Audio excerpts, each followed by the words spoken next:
Good morning, everyone. I would like to call to order the Lake County Planning Commission hearing for July 14th, 2022.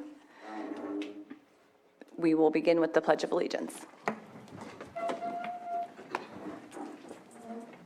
I pledge allegiance to the flag of the United States of America and to the republic for which it stands, one nation, under God, indivisible, with liberty and justice for all.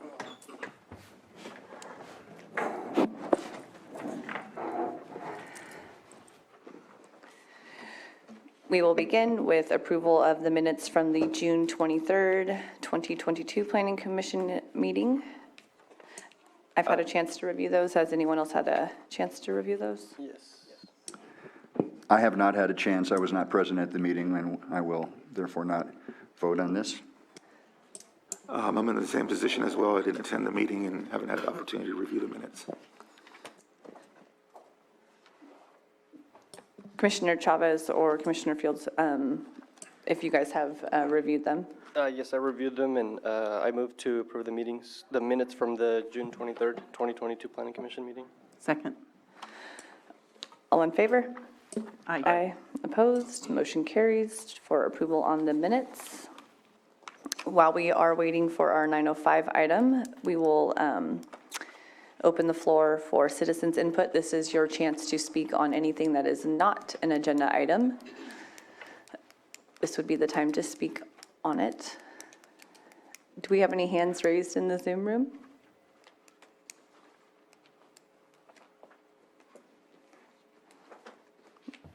Looking right now, and I do not see any hands in the Zoom room. Yeah. Thank you, Jim. I'm showing a time of 9:02, and our first item will be brought up at 9:05.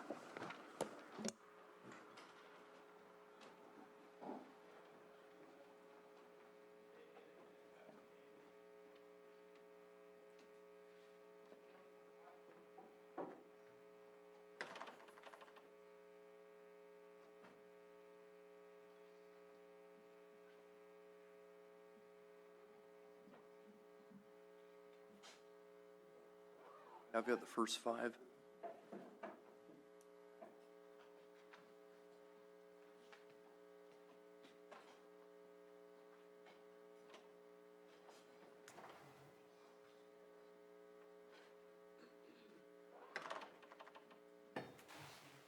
Great, thank you, Sam.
Okay, time is now 9:05. We will begin with our first timed item. This is a public hearing on consideration of a rezone RZ 22-02 and a mitigated negative declaration IS 22-19. The Planning Commission will be asked to make a formal recommendation to the Board of Supervisors, which will occur during a later public hearing. The applicant, Daniel Sosa, is proposing a rezone to change two properties' zonings from CH, Highway Commercial, to C2, Service Commercial, and to amend the general plan designations. The property is developed with two existing buildings and a parking lot. No development is proposed in conjunction with this action. The project is located at 3774 and 3794 East Highway 20, Nice, California. APNs 032-181-02 and 032-181-03. And legal notice has been determined on this matter. Thank you, Jim. Good morning, Eric. Good morning. Thank you, Madam Chair. Good morning, Commissioners, and good morning, members of the public. Just a point of correction, there was some typos within the legal notice. The service commercial designation is not correct. It should be community commercial. So the proposed zoning would actually be community commercial.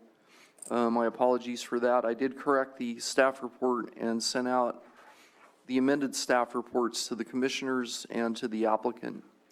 Properties are located in Nice, 3774 and 3794 East Highway 20. They're currently developed with the Nice Market and Cafe. Applicant seeks to rezone from CHDR to C2DR.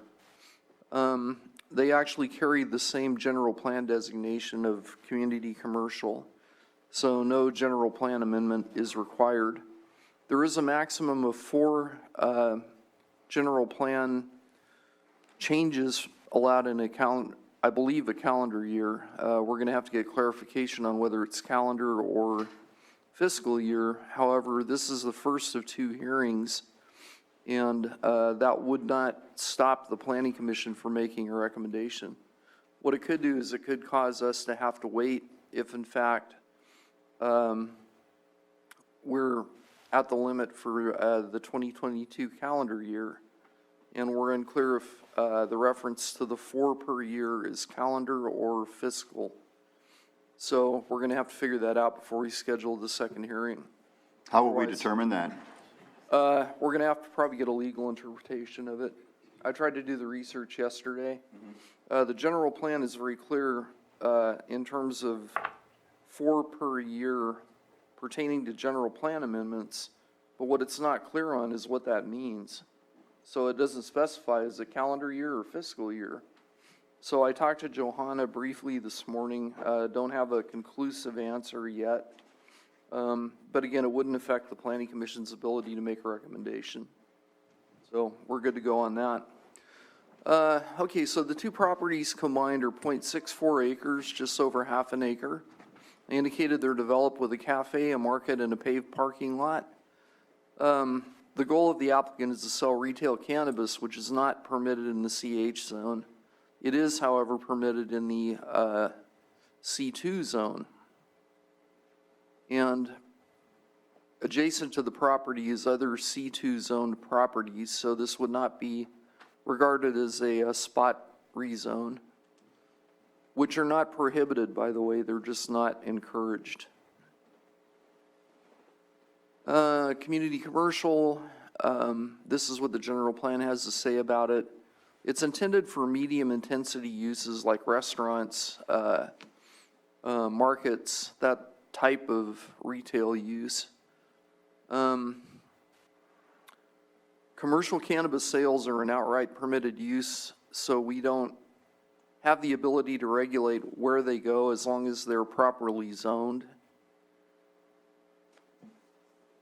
There are several policies within the general plan that directly or indirectly apply to this rezone. I should point out that we have received 3 letters of opposition to this, and primarily it's from residences that are in the yellow R1 zoning district that's around it to the south and east.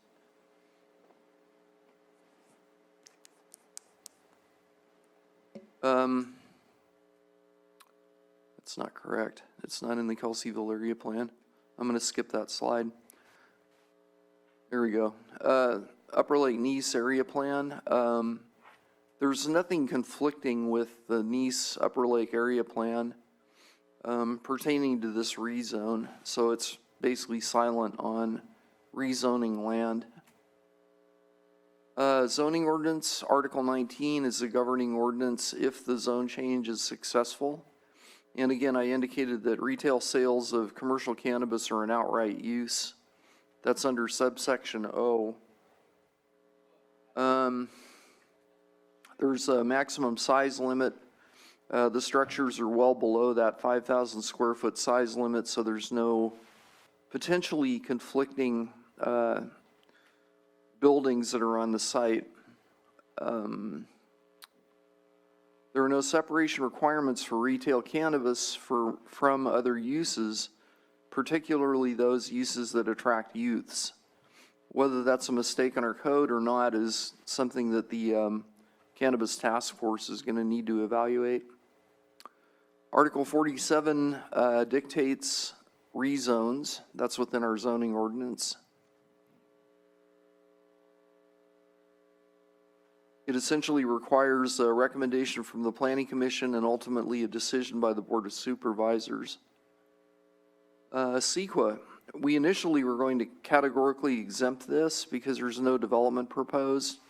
However, the decision was made internally to the Planning Department that better to err on the side of caution, so we did write a CEQA evaluation, and the result was that no mitigation measures were required because no development's occurring. This was uploaded to the state clearinghouse. There were no adverse comments that staff received from any of the notified state agencies. Consequently, we're recommending that the initial study IS 22-19 be adopted, and the result of that from the commission would be a recommendation for adoption. And that the commissioners recommend that the board approve rezone 22-02. And I'll answer any questions that you might have. Thank you, Eric. Any commissioners have any questions for staff before we open it up for public comment? I do have one quick question, Eric. Yep.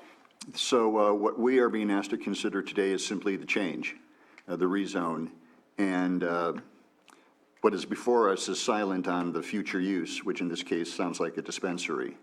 But we are not passing judgment on a dispensary today. Correct. Thank you. Thank you for the clarification, Commissioner Hess. Any other commissioners before I open it up for public comment? Okay. That being said, we will go ahead and open up this item for discussion. This is the time that anybody would like to speak on this item. You're welcome to approach the podium, whether you're in opposition or in favor, or you have any questions.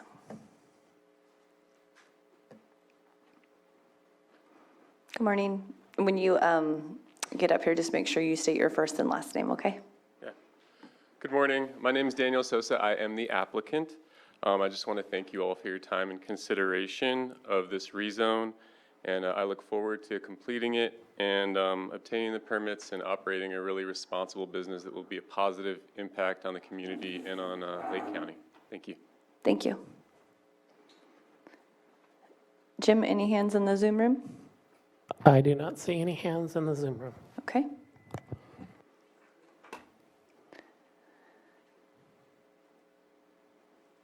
All right, so if no one else wishes to speak on this item, and I do not have any hands in the Zoom room, I will officially close public comment and bring it back to the commission for discussion for a possible motion. I have a question for the applicant, if that's all right. What's the current use of the building? Could you describe it? If you can come up to the podium for us, please, and just answer that.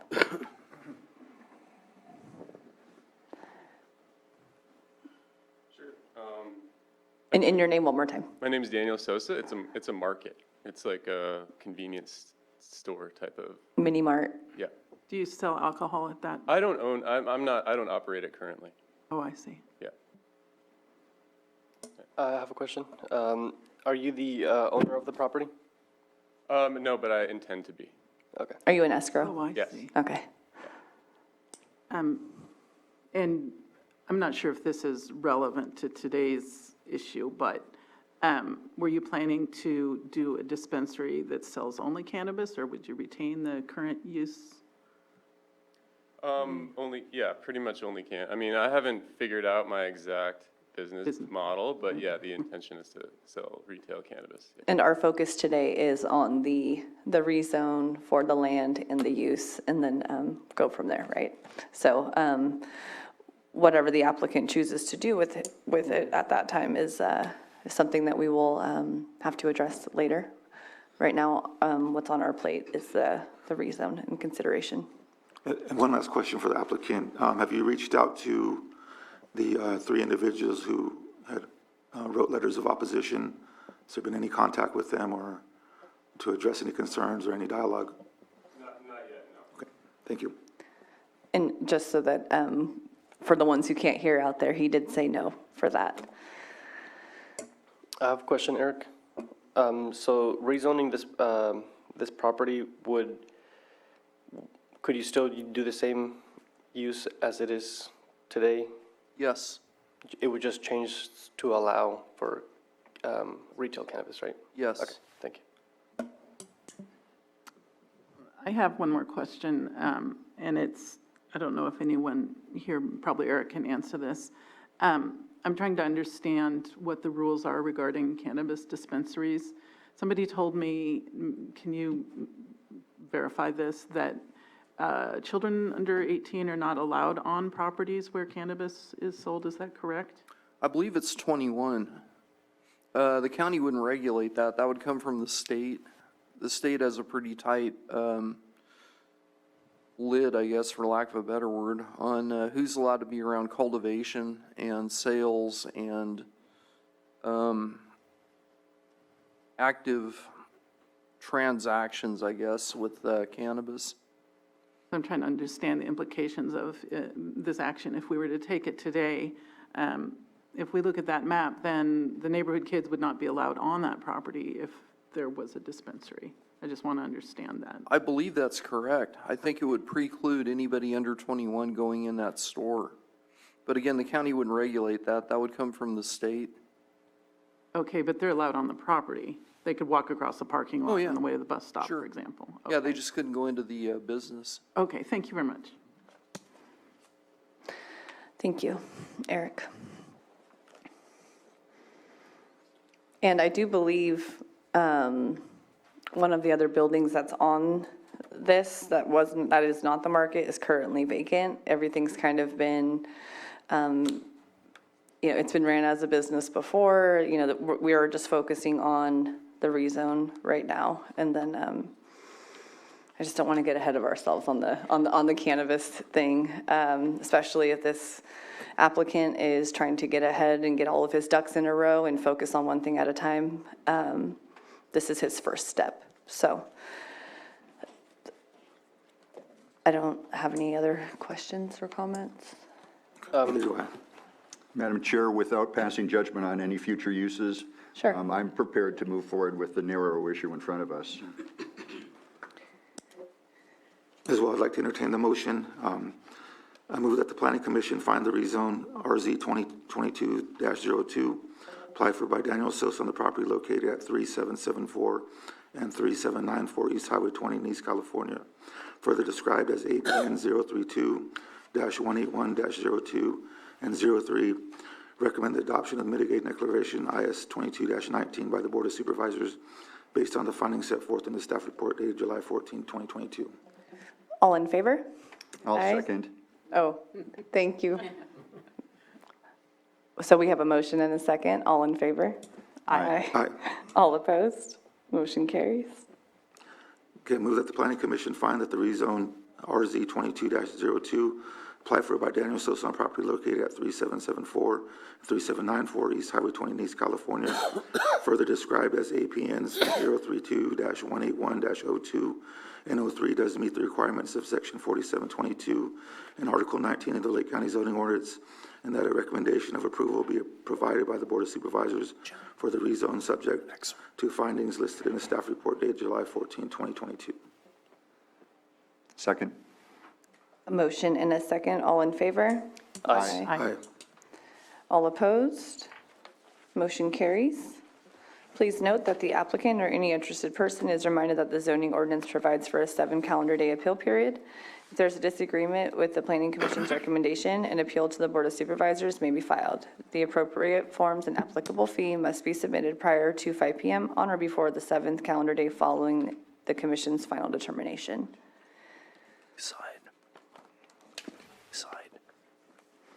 Lakeside Park. Moving on to item number 2. It's a public hearing on consideration of a general plan conformity, file number GPC 22-02, and consider a categorical exemption CE 22-14 per sequa section 15301. The applicant, County of Lake, is proposing verification of compliance with the property in the general plan designation of PL, public lands, which falls under the category of land designated as PF, public facilities. Lakeside Park. The project is located at 1985 Park Drive, Lakeport, California, APN 008-011-02. And please just be patient with us while we get staff's report up. Okay, thank you. Legal Madam notice Chair. and determine on this matter. Thank you, Jim. This is the first of 3 park improvement projects that we have before us. This particular park is Lakeside Park. It's located just north of Lakeport on the lake. Applicant is Public Services. They have funding for park improvements. And the park improvements include a new athletic field, a concessions building, a dog park, a shade structure, a gazebo, ball field lighting, a disc golf area, and minor support elements that would be also added to the park. It's a marginal aerial photo and site plan of the improvements that are proposed.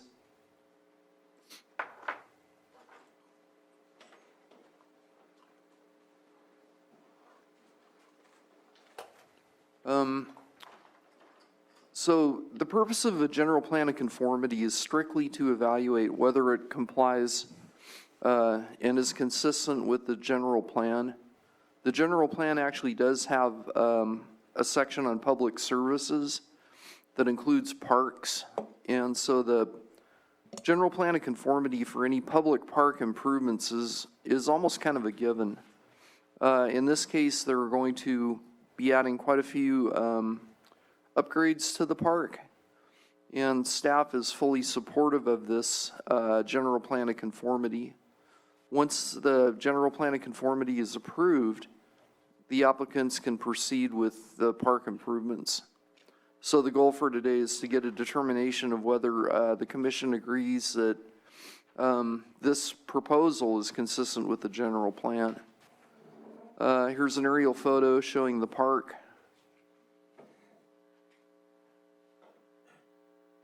Different chapters within the general plan apply to parks, either directly or indirectly. There's a section on public facilities under Chapter 3, which is the land use chapter. And so we have identified the applicable part of Chapter 3 that applies to this proposal. Chapter 9, Open Space, Conservation, and Recreation also addresses parks. And we found that it's compliant with Chapter 9. Other policies that apply to parks. It goes into funding, it goes into meeting changing recreational needs. The Lakeport Area Plan is the governing area plan for this park. And one objective does apply, and it talks about upgrading and expanding parks and recreational facilities. We were able to make the finding that it complies with the Lakeport Area Plan. We evaluated it to determine whether it would be categorically exempt from CEQA, and we found that it is in fact categorically exempt because it's a public project. And it's also of a scale that would not trigger any kind of need for a further CEQA evaluation. So we were able to categorically exempt it from CEQA.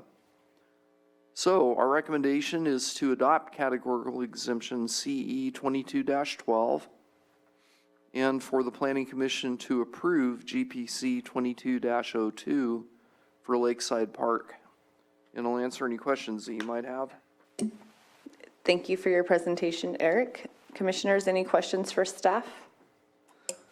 I do have some questions, if we can do public comment first, or if there's. Absolutely. If there's no discussion for us for staff, I will go ahead and open up public comment. Anyone wishing to speak on this item, please feel free to do so. And Jim, I will ask if by chance there's any hands in the Zoom room. Yeah, I do not have any hands in the Zoom room. Okay, we will leave public comment open. Commissioner Brown, if you would like to go ahead. Yeah, Eric, so I have a few questions in terms of the description of exactly what work is going to happen and the locations of the work. This property does, even though it's a public park, there's several areas adjacent that are significant historic sites. The St. Turbius Mission, and there's a cemetery, an unmarked cemetery right in the adjacent area across the street from the park. So I'm just not sure where the work is going to take place. I know the park was established before there was any strict or stringent cultural resource protection laws. And there are definitely areas where cultural soils are present in that park. And so in terms of it being exempt, how are we going to address any possible issues of cultural resources going forward? I think it would be appropriate to put a condition in, because you can put conditions in that would require the county to actually coordinate with the culturally affiliated tribe. And that could occur before any work occurs. We've actually got that happening in the Upper Lake Park between the Habibital tribe and the county Public Services Department. And so if you have any concerns about potential conflicts, I would highly recommend you put a condition in requiring, at the least consultation, at the most coordination. Mm-hmm. And so I think that's something that, because the county's the applicant, ordinarily we can't recommend third-party contracts. However, because the county is the applicant, it wouldn't involve a third party. It would be directly between the county and the culturally affiliated tribe. I'm not quite sure which tribe is actually in this area, but it's easy enough to find out. I've got a map in my office. So I can leave it up to the Planning Commission. If you want to add that condition, we certainly can. Yeah, I think it would be important, and in terms of notice, did this go out to all the proper channels? It was noticed? Okay. It did. It went out to the tribes. We didn't receive any letters of concern, but certain tribes are more proactive in contacting us. Mm-hmm. The Upper Lake tribe is extremely proactive. Middletown Rancheria is proactive. Big Valley tribe is proactive. Robinson Rancheria through the Upper Lake tribe, they've got an agreement between the two tribes. They're proactive through Robert Geary, who's Upper Lake. I don't remember which tribe is the affiliated tribe for Lakeport. Okay. But it's easy to find that out. Yeah, definitely. Thank you. Okay. Yeah. I would support such a condition if my colleague felt inclined to add such a condition. I'm in support of that as well, as far as the conditions and, sensitivity training when they're out there and all of that would be great. It's a very precious piece of land out there, out in the park area. Madam Chair, would you like us to add the typical condition that we usually add for cultural, Cultural sensitivity, yeah, training, and I think that verbiage, if Commissioner Brown agrees, would be sufficient. Yeah, I support that. Okay. would you like me to add something requiring the county to reach out to the culturally affiliated tribe? I think that would be appropriate. Okay. Thank you, Eric. Any other discussion or questions for Eric? I just had a comment. Eric, I think at the beginning of your presentation, you said that this park was north of Lakeport. I just want to clarify that if I'm understanding this right, the APN is not. It's actually 3 or 4 miles southeast of Lakeport. Just to make sure everybody's clear on that. I'm also surprised it's included in the Lakeport area plan, but I think it's great.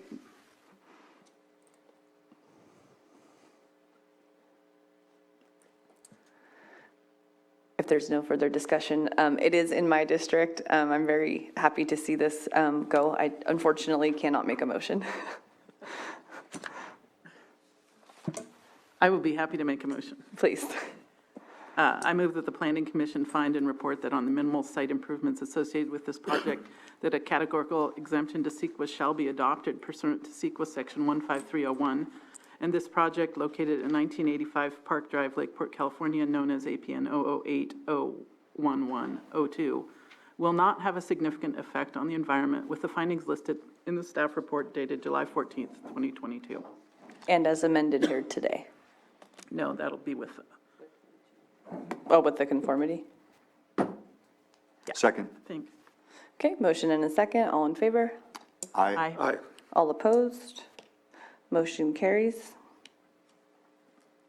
I move that the Planning Commission find and report that General Plan Conformity GPC 22-02 applied for by the Lake County Public Services Department for the property located at 1985 Park Drive, Lakeport, California, known as APN 008-01102, is in conformity with the Lake County General Plan with the findings listed in the staff report and as amended today, July 14th, 2022. A second. Motion and a second. All in favor?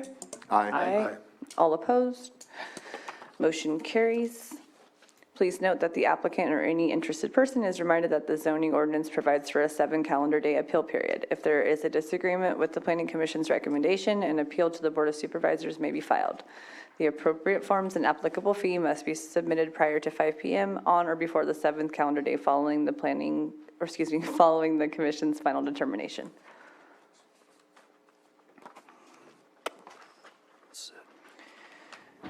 Item number 3 is a public hearing on consideration of a general plan of conformity file number GPC 22-06 and consider a categorical exemption CE 22-21 per CEQA section 15301. The applicant, County of Lake, is proposing verification of compliance with the property of the general plan designation of PL, public lands, which falls under the category of land designated as PF, public facilities. The project is located at 255 North Main Street, Lakeport, California, APN 025-402-01. Thank you, Madam Chair. The next park is directly across from our building.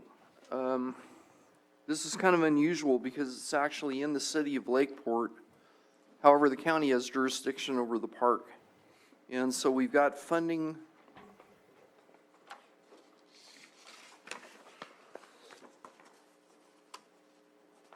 Yeah, that's the right one. Oh. Sam, it's not sharing the screen.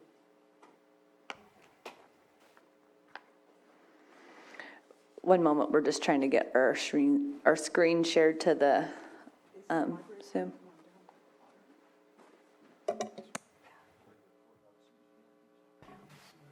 I don't know.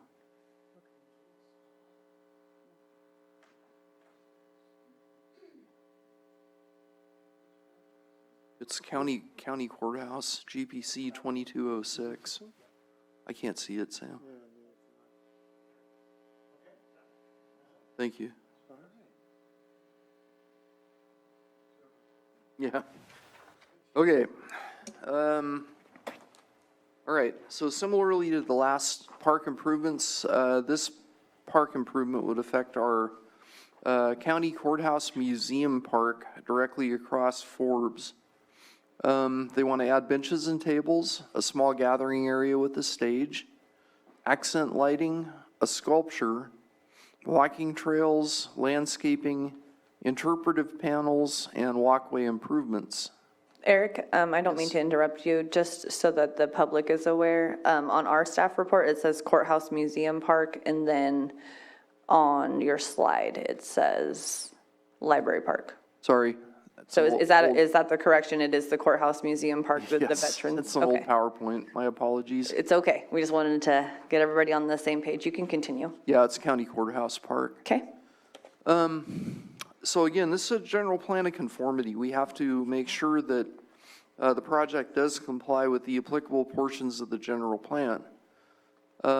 As was the case with the Lakeside Park, there are certain chapters, primarily in Chapter 3 and Chapter 9, that relate to park improvements. We were able to make the finding that this project does comply with Chapters 3, land use, and Chapter 9, which includes recreational facilities. These are the different policies that apply to park improvements.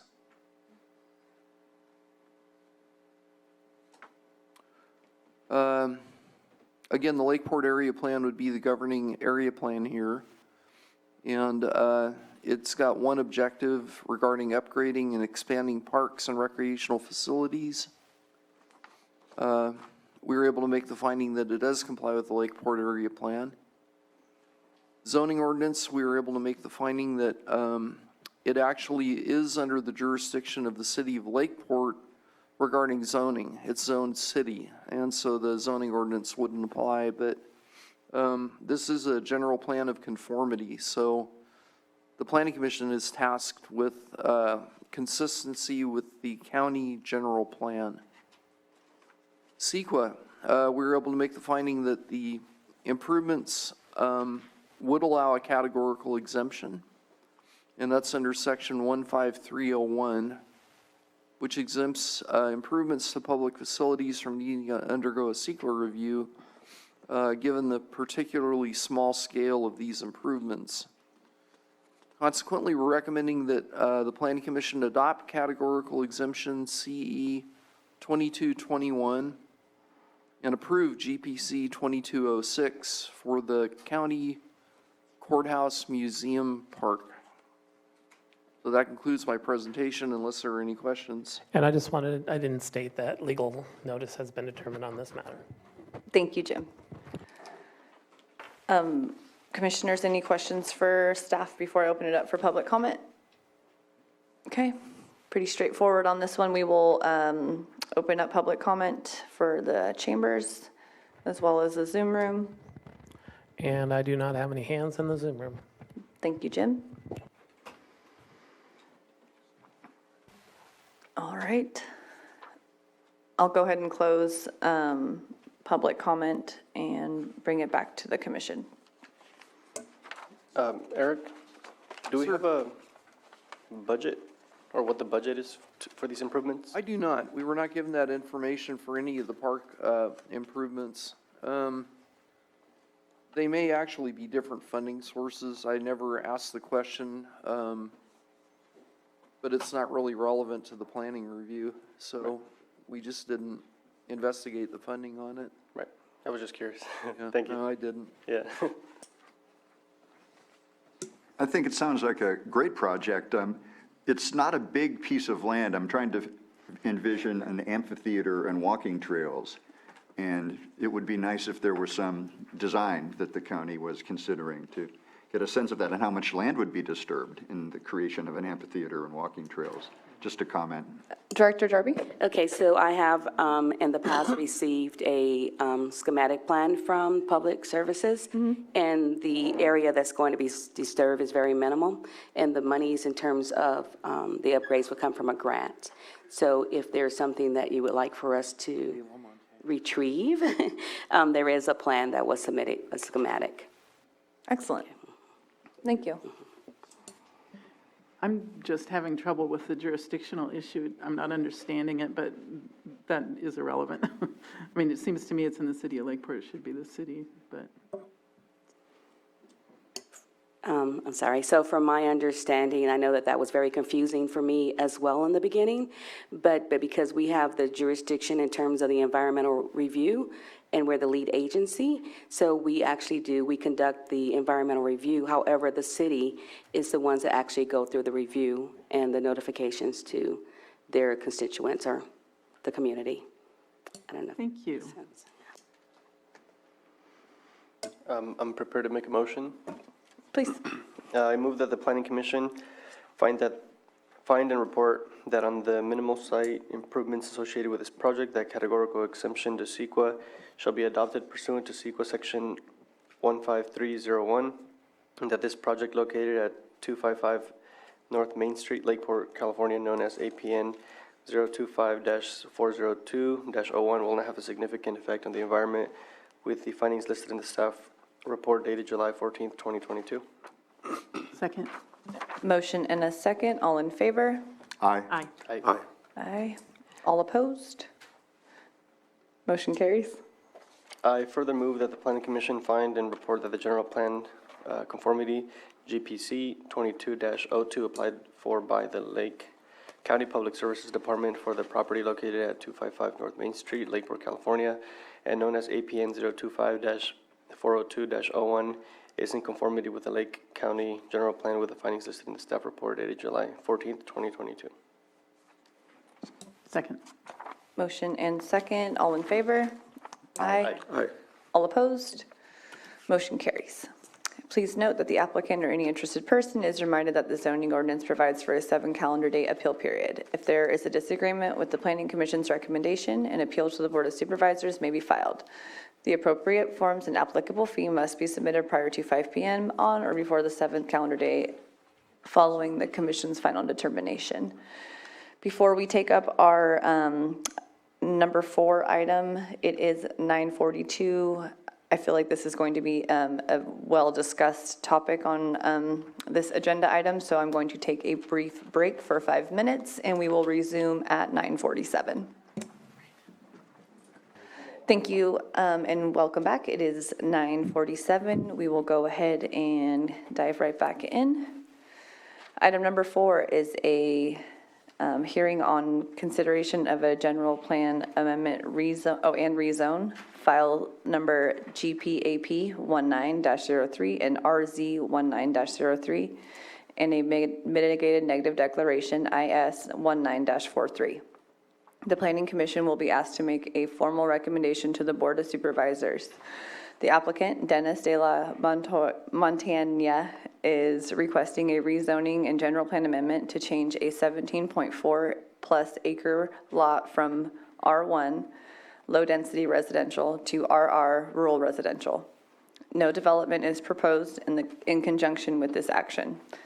The project is located at 8255 Point Drive, Kelseyville, California, further described as APN 044-331-24.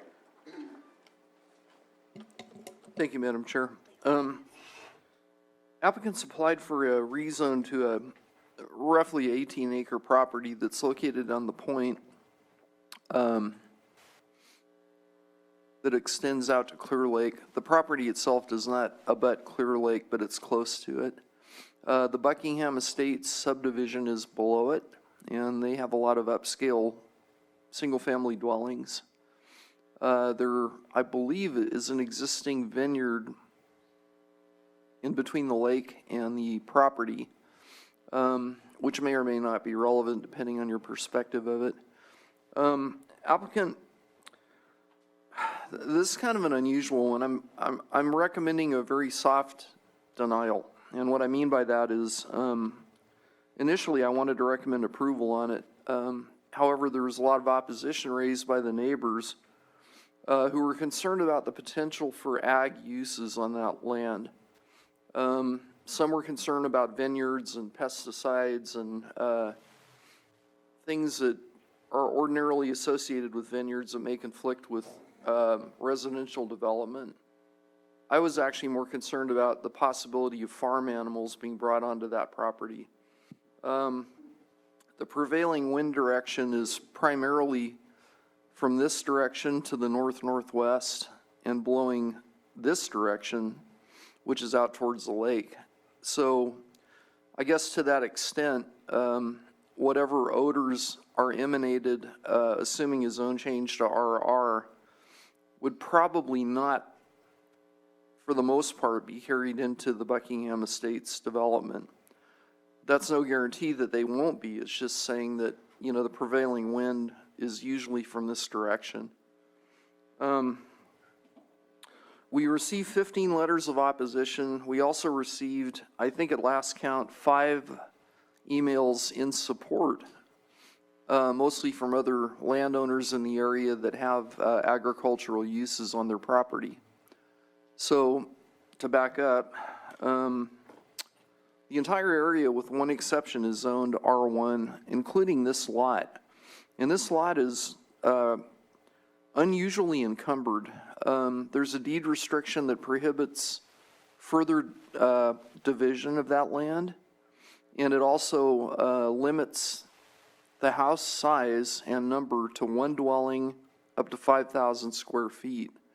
I'm not clear on whether the applicant has the ability to change that restriction, but for now the property is encumbered, and the applicant is looking for alternatives, alternative uses on the site. Part of the rationale behind rezoning the property is to create a fire break. And if there were a vineyard planted on that property, it would actually help by the removal of grass and other flammables that would otherwise be on the property. Otherwise, the applicant's going to be responsible for ongoing maintenance of a property that essentially can't really be developed. So that's a lot of the reason why the applicant has applied for a rezone. That, and I believe he has interests in planting the vineyard in that location. I don't know that for certain. There's no development plan that we have reviewed, but I do know that there is a lot of opposition and that the property is heavily encumbered and it can't be developed to its highest and best use given the zoning based on the encumbrances. So the general plan has certain policies that directly or indirectly relate to this request. I've put in red font, large lot residential development with small scale agricultural activities is appropriate. This is under rural residential. And the purpose behind highlighting that particular paragraph is just to show the Planning Commission that in fact rural residential is intended for dwellings and ag uses. R1 is not. And I've indicated about the neighborhood concerns that have been raised on this proposal. This is not in the Kelseyville area plan, it's in the Riviera area plan. This is an older PowerPoint that I created realizing after the fact that it was in the Riviera plan. Zoning ordinance conformance.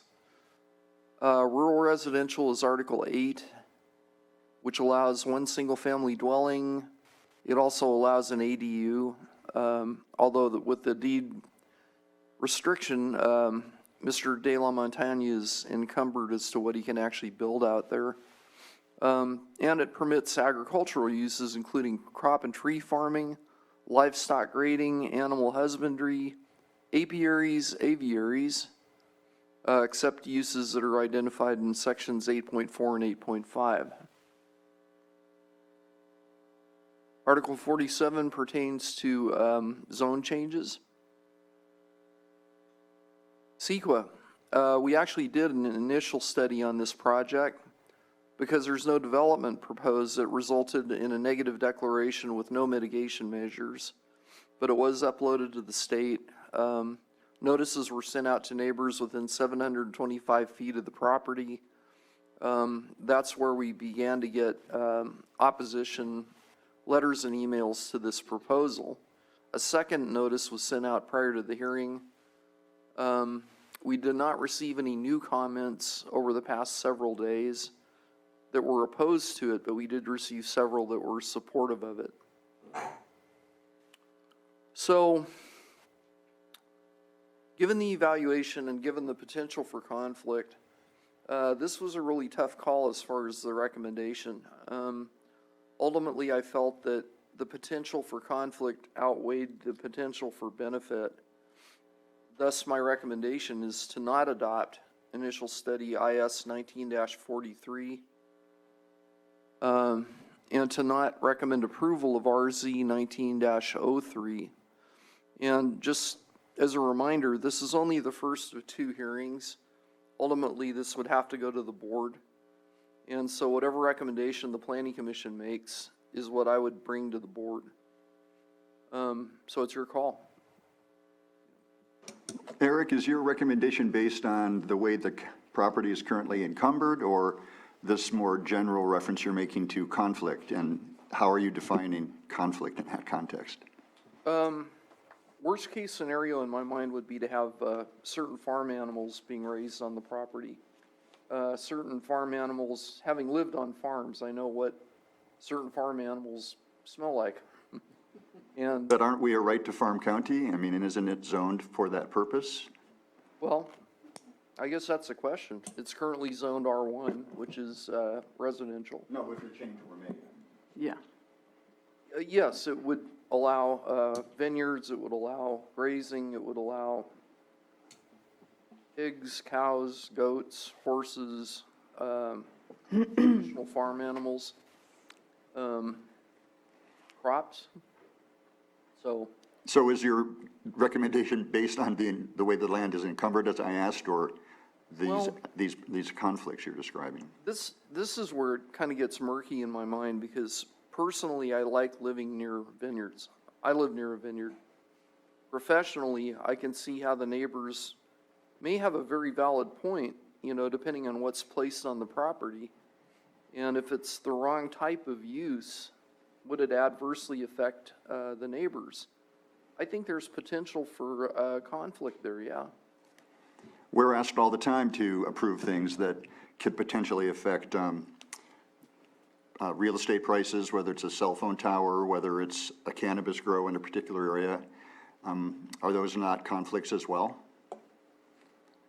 Well, I think the Planning Commission is tasked with taking it on a case-by-case basis. We have to. I agree. So to answer your question, yes, there's others that have potential for conflict. Would that matter in your recommendation? I think that's something you're going to have to decide. I had 3 options. I could either make no recommendation, which was kind of how I was wanting to go, but that's not the policy of our department. Our department requires the planner to make a recommendation. So then I looked at, all right, do I recommend denial or do I recommend approval?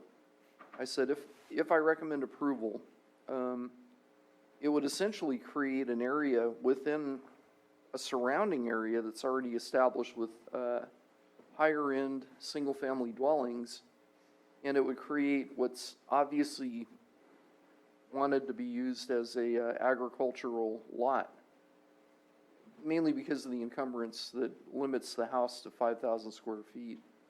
So would that create the potential for a conflict? In my mind, it could. So having said that, I had a hard time with the denial recommendation myself, just so you know. So, Thank you. I have a question. And I should know this, but I don't, and I need to know. The R1B3 low-density residential dash frozen, what does that mean? It prohibits further division below a certain size. Okay, and does that prohibit agricultural activities? I mean, Well, yes and no. I mean, there's some provision for agricultural activities which are, I think, limited to horses. And for each 20,000 square feet of land you have, I don't have my zoning ordinance, I'd have to verify this, but My recollection is that for each 20,000 square feet of R1 land, you can have one horse. So 18 acres is about 36 horses Well, my, in rough horse units, yeah.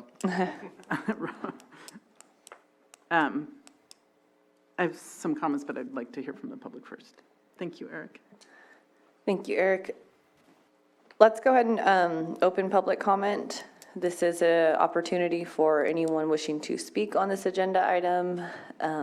We will have three minutes per comment. And Jim, we will get to the Zoom room after I handle whoever's in chambers. Good morning. Please be sure to state your first and last name. Yes, good morning. I'm Bill Grudy. I'm the president of the Buckingham Homeowners Association. Good morning. And on June 26th, we held a community hearing on this subject at our board meeting. And so what I'm going to say reflects the consensus that we developed out of that meeting. While the property is not in Buckingham, as you mentioned, it is adjacent to it and of some concern. It was the consensus of both our board members and the people who were in the room at the time that we should oppose this change. There was some discussion of the increased traffic flow in the east and west lake corridors, but there was a larger concern with issues that arise when even small-scale agricultural activity occurs next to lots that are zoned for single-family use.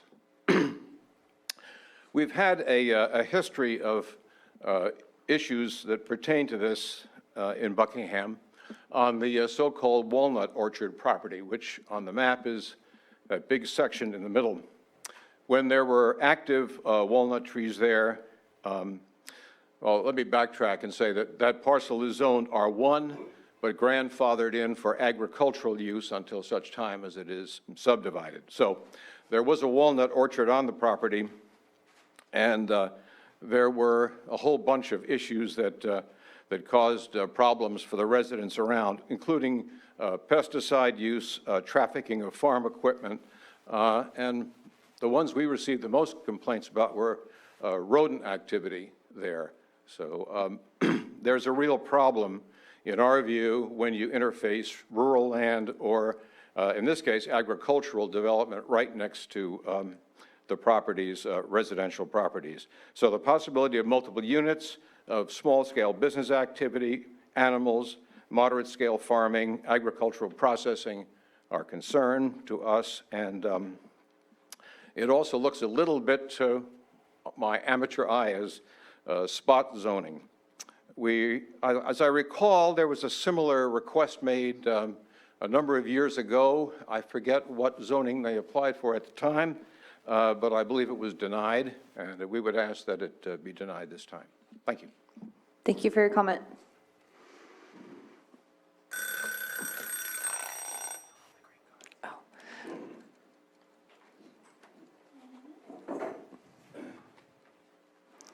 And before I get ahead of myself and I forget, there are green cards on the podium. If you could just grab one and fill that out, and you can leave it on the table after your comment or whatnot. Good morning. Good morning. My name is Barbara Hollenkamp, and I'm a resident of Buckingham. Can you, we have to, yeah, a little bit. There you go. Okay. My name is Barbara Hollenkamp, and I live in Buckingham Homes Association, and I'm on the board there. One of the things that concerns me is the applications seem to be very vague and leads a lot to be desired. It's open-ended to a lot of different things, and I don't think that's good. When you fill out an application at Lake County, or when I lived in San Mateo County, you have a number of questions to answer, a lot of things to fill out, and this seems very vague to me, and I just don't think, I don't want to say it's a NIMBY situation, but I don't think it's good for a residential area to have all of the traffic going up there that could develop into large agricultural situations, and so I just I disagree with having this passed. Thank you. Thank you for your comment.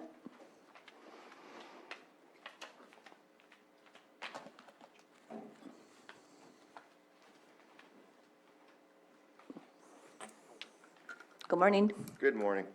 My name is Kevin Odom. I reside on Peninsula Drive, which my property is adjacent to several pieces of property owned by Mr. De La Montagna, as well as the property that's in question for rezoning. I think what was already addressed by Mr. Porter was the fact that there is a plethora of modifications that can be made once this rezoning is if it's approved, which concerns me the most. Whatever there hasn't been any identified plan that's been presented to anybody I know with respect to what the intention of the property owner is once rezoning may be considered. That said, it really doesn't matter, because if that property is sold, then the next person or the next owner that comes in is going to be able to take advantage of the variety of modifications that can be made based on that zoning change. And as it stands, and again, I'll just reference the fact that I saw that you can, based on the rezoning, you could actually put in a kennel. And my sarcasm is probably going to come out, but we don't need any more barking dogs in Buckingham. So that is probably the biggest concern I have. We don't know what the plan is going forward, but that doesn't matter. What matters is that if it's rezoned, all of the multitude of modifications can be made, and that backs up right to where I live. With respect to animal husbandry and all those things, I would tell you that the wind direction does blow in a variety of areas, and it tends to come right up through the residents that border that property. So we get that. The fact that there's additional noise and other issues that are associated with any of those modifications, up to and including the pesticides, the fertilizers, the fact that the present water situation for the Buckingham community doesn't provide for any large scale or small scale operations that could take place with respect to the agricultural. They're going to need to either drill wells or something to create the amount of volume of water necessary to actually create any kind of agricultural spot in that area. So all of that presents a tremendous amount of issues that I and my neighbors are all supportive of not permitting this rezone. Thank you. Appreciate your comment. You guys are doing great on the timer today. Good morning. Good morning. My name is Mara Eichelman, and I'm a local resident. I'm actually a neighbor across the street from the proposed area for rezoning. I'm also a real estate agent, and I have a little bit of knowledge as to what rezoning could do to a neighborhood or to a specific area. And I want to start with that because it is a huge concern. You know, right now, Buckingham is one of the most highly regarded neighborhoods in the whole county. And it's not just because of its high end, but it's because it's safety, because people feel like they can walk around with their families. I can be out on the easement, you know, on my little property, pushing my daughter around on her bike without being worried that she's going to get run over by somebody driving recklessly. But aside from that, to address Mr. John has questions about what I interpreted from Eric Porter's decision based on conflict. It seems to me like the highest and best use of the land currently and for many years has been residential. And the conflict would be basically going against that of which would be best and highest use of the land. Also, it could create a lot of nuisances. The odors would be the least of the issues that we as neighbors would experience. I can tell you that 5 of the neighbors that are on the bottom of Westlake Drive, our primary water source is well.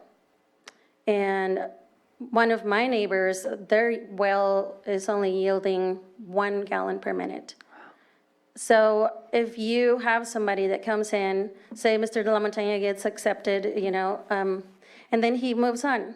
Somebody comes in and they have the best intentions of having a beautiful fire break or something for the community. It's going to be at cost of every single one of us depleting our water source.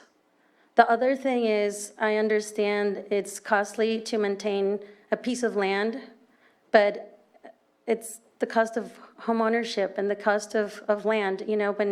When you purchase this big size of land, rural land that you thought, we are in Lake County. Lake County is rural. We are a right to farm county, but not in your backyard. I'm really sure that you would not appreciate having pigs or horses or cows and the odors and pesticides and runoff, and all the insects and all the rodents that would create in your backyard.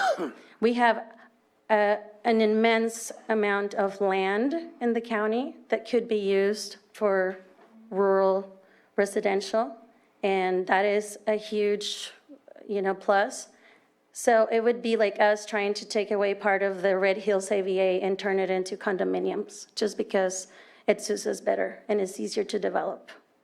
So for that reason, I would like to please ask you if there was to be an appeal to reconsider and just put this to sleep, because this is the second time that there has been a proposal to rezoning this parcel in the last 10 years. So thank you so much.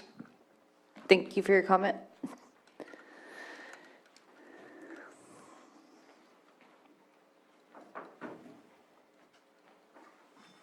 Good morning. Good morning. My name is Tony Brado. I work at Brado's Marina. I run the place. I've been there my whole life, which is directly adjacent to Mr. Montana's property. Like Mr. Odom said, the prevailing winds carry from the west predominantly, like 95% of the time. And if you look at a map, a parcel map, his field is right here and our marina is right next to it. So anything that was proposed with agriculture, anything would end up on our property. And we have over 300 boats stored at our facility. We've been there since 1964.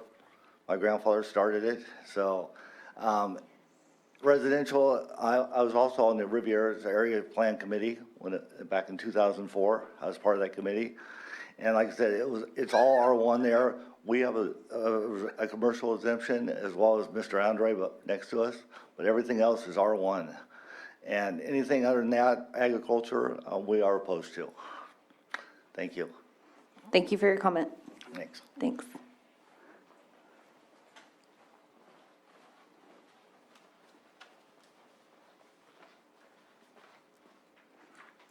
Hi, good morning. My name is Nancy Barber, and I live at 8180 Peninsula Drive, a property we just purchased in the last 2 years. And we were stunned when this application came up because I had done research to determine that that would always be open space and seen it had been denied in the past. The claim that no development of the site is contemplated, there is a current real estate website currently advertising the site for development, quote unquote. The description of property data below may have been provided by the homeowner or public records, and it says lot number 2 of 4 lots. This one is 2 acres, awesome properties, oak trees near marina, newly created, just split to make custom large building sites. Now, I can't say when that came out, who put it in, but it's disingenuous in the application to say no development's contemplated. Mr. Porter, I invite you to come to my back deck someday for barbecues. The wind comes directly from that property right at us. It's incredibly strong, so any pesticide, I'm not challenging you, but the wind does move around a lot. But since we've lived there, we love it because the wind brings the cooling breezes at night right through the house. So I'm not going to echo what everybody else here has said, but we're adamantly opposed to this. And the mixed use and the concern about focus on agriculture, yes, I agree. One of the reasons we want to live in Lake County, but not in my backyard. I bought the house not thinking that I would have an agricultural development behind me. And I did that on the premise of research of Lake County's position on the same property 10 years ago. And I believe this is maybe even the third time this has come up. So to say that no development is contemplated why make the change in the zoning if no changes are contemplated? Just asking. Thanks. Thank you for your comment.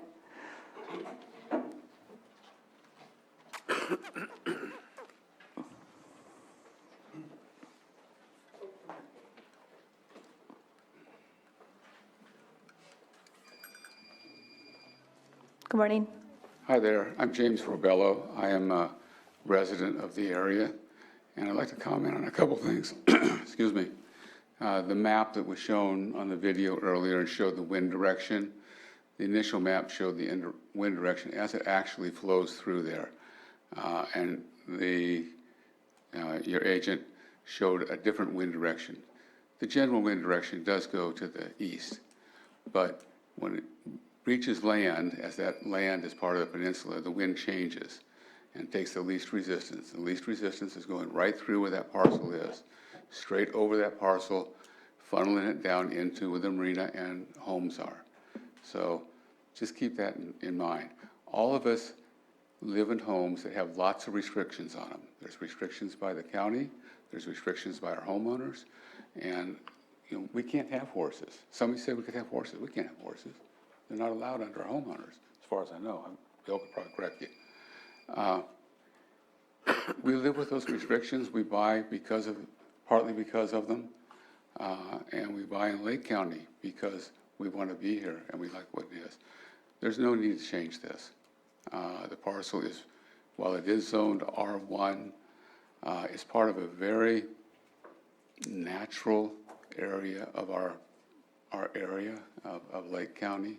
The whole peninsula there has some very beautiful area. There's animals out there, there's deer, but it's not overrun as it could be with cows and horses and even a vineyard, which is very nice. And some people grow a few grapes in their yard, but running a vineyard is a completely different thing. And when they talk about the pesticides that need to be used, the land preparation, the cycles that the vineyard goes through, the harvesting, the trimming, there's a lot of coming and going when that's happening. I don't care for it. So thank you. Thank you. Before I go any further, whose phone or what device is making that noise? Okay. I'm not trying to call you out, but if you could please silence your phone, I would greatly appreciate it. Okay, moving on. Any other comments?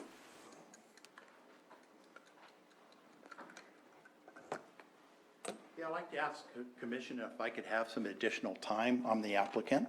And there is a number of things that have been addressed that I think I probably need to respond to. Okay, can you just state your name? I know you said you're the applicant. I just have to. Dennis Della Montagna. Good morning. Good morning. So one of the things I'd like to state is that, they've talked about this being an R1 property. This property was originally zoned agricultural, and it was farmed for many, many years. And the zoning change, I believe, happened in the early 2000s. We bought the property in 2006. It is zoned for, the entire property was 30 acres, a 12-acre piece and an 18-acre piece. We elected not to develop the property to its fullest extent. This property could support and was zoned to support through the new rezoning 60 homes.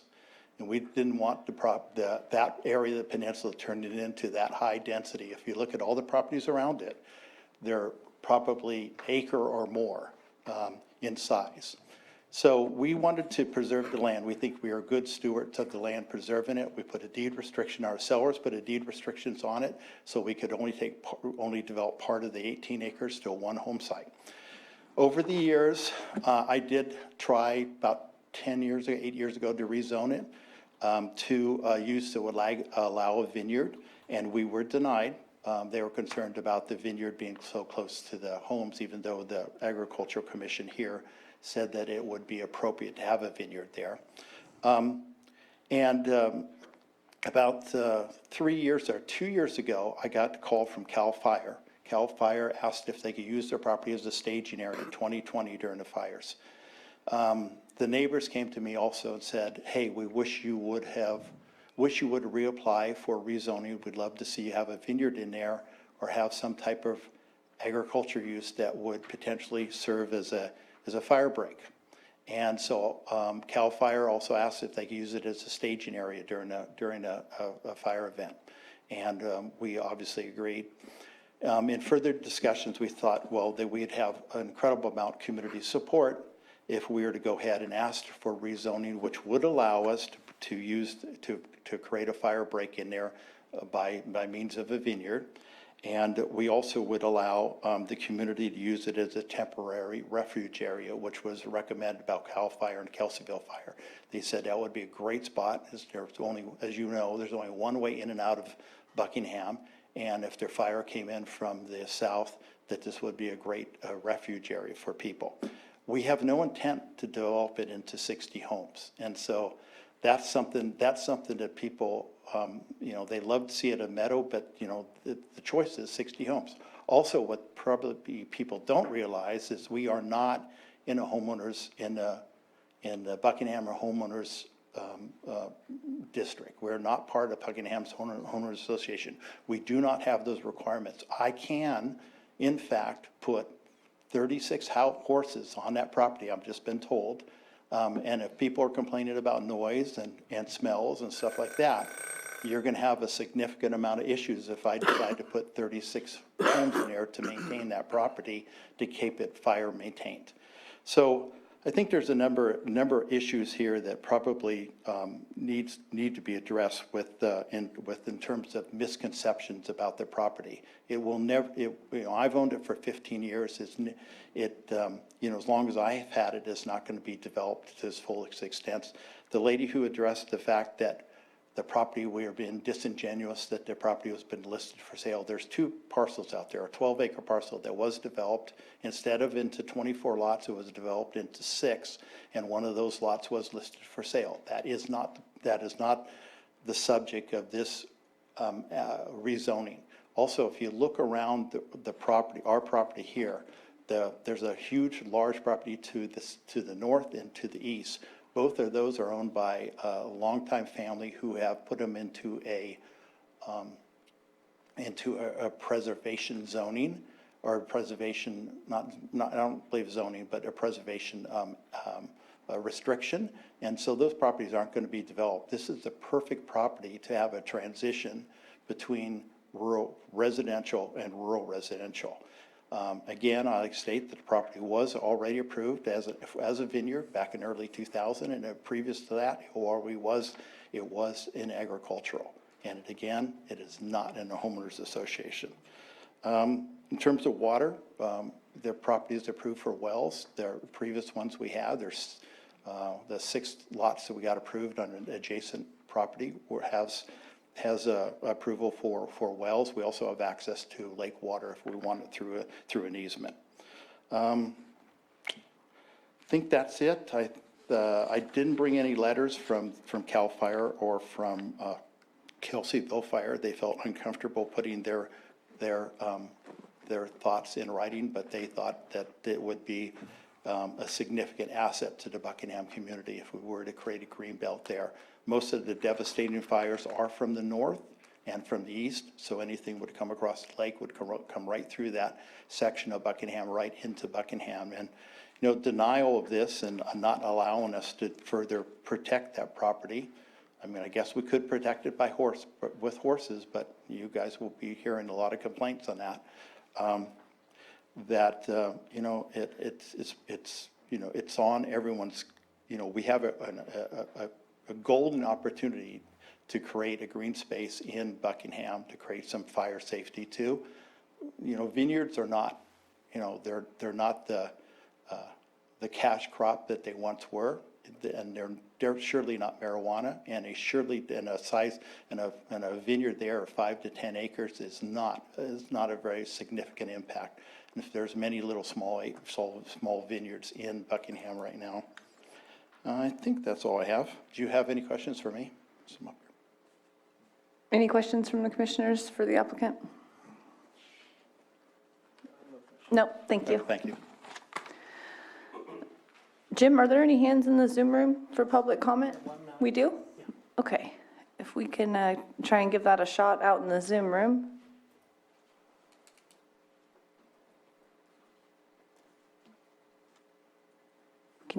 Are you giving them permission to speak? Okay.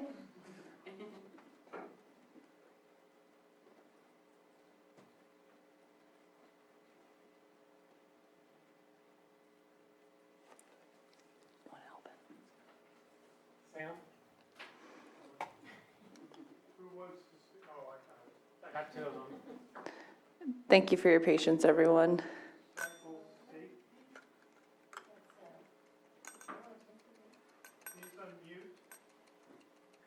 Unmute? It's on overload.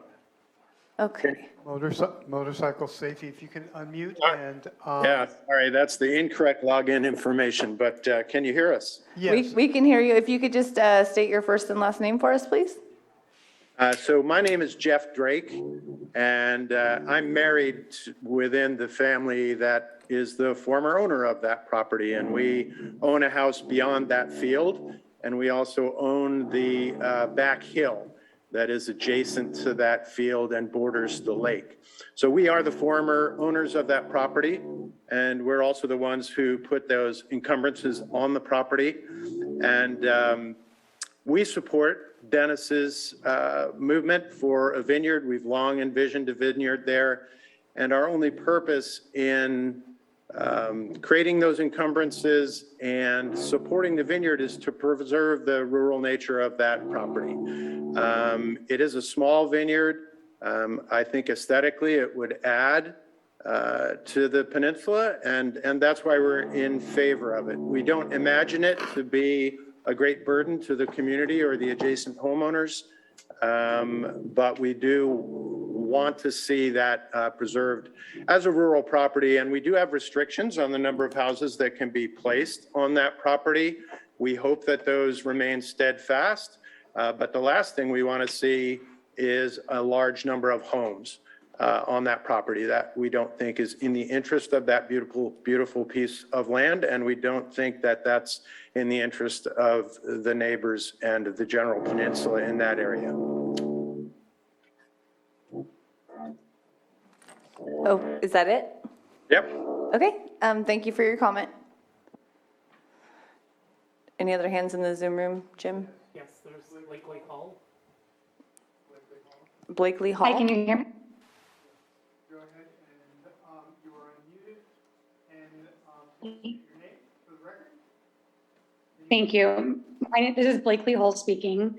And you guys can hear me, right? Yes, loud and clear. Thank you. So I live directly across from the property, one of the 5 homes that is also not part of the HOA, the Buckingham HOA. Like Nancy, we just recently purchased this property within the last 6 months. And like Nancy spoke as well, did our extensive research on the property. The community is a wonderful community. It's what drew us to the community. The density or the lack thereof, high density of homes is what drew us to the community. The safety, many, many reasons drew us to this community. And we did extensive research because we did see this hillside and we did understand that there had been past attempts to change the zoning, which had been squashed and cut down. There's also, we were aware of the encumbrances, the zoning and the encumbrances on the property, which Mr. De La Montana was definitely aware of those as well when he purchased his property in, I believe, 2006. I concur with a lot of what's been said in opposition to this rezoning. I do want to double down on the water concerns. Mara mentioned earlier, I am the neighbor that gets just over a gallon a minute from my well. The water is very, very limited in the area. We already are at a significant drought, as everyone here knows, in the lake. Marinas are actually shutting down because the lake levels are too low to support boating. And there is significant water concerns as a state. We are in an extreme drought. Any wells being drilled for this property that would be allowed to be drilled for this property would be directly against Gavin Newsom's executive order N-7-22, which currently is not allowing for new wells to be drilled. So I just want to push everyone to really think about what type of zoning this would be, what the intent of the use would be, both now and in the future, and how that would impact not just the odors and the pesticides and all of that, but also our water access as a community. And then lastly, I would just say, there was a note about the variety of items that would be approved under this rezoning. And so, it sounds like there's been a lot of conversation around vineyard, but as was noted previously, that does not mean that it will always be a vineyard. I can attest that the wind, like Chicago style wind, blows very, very strongly from that property directly to my property. So thank you for your consideration. Thank you for your comment.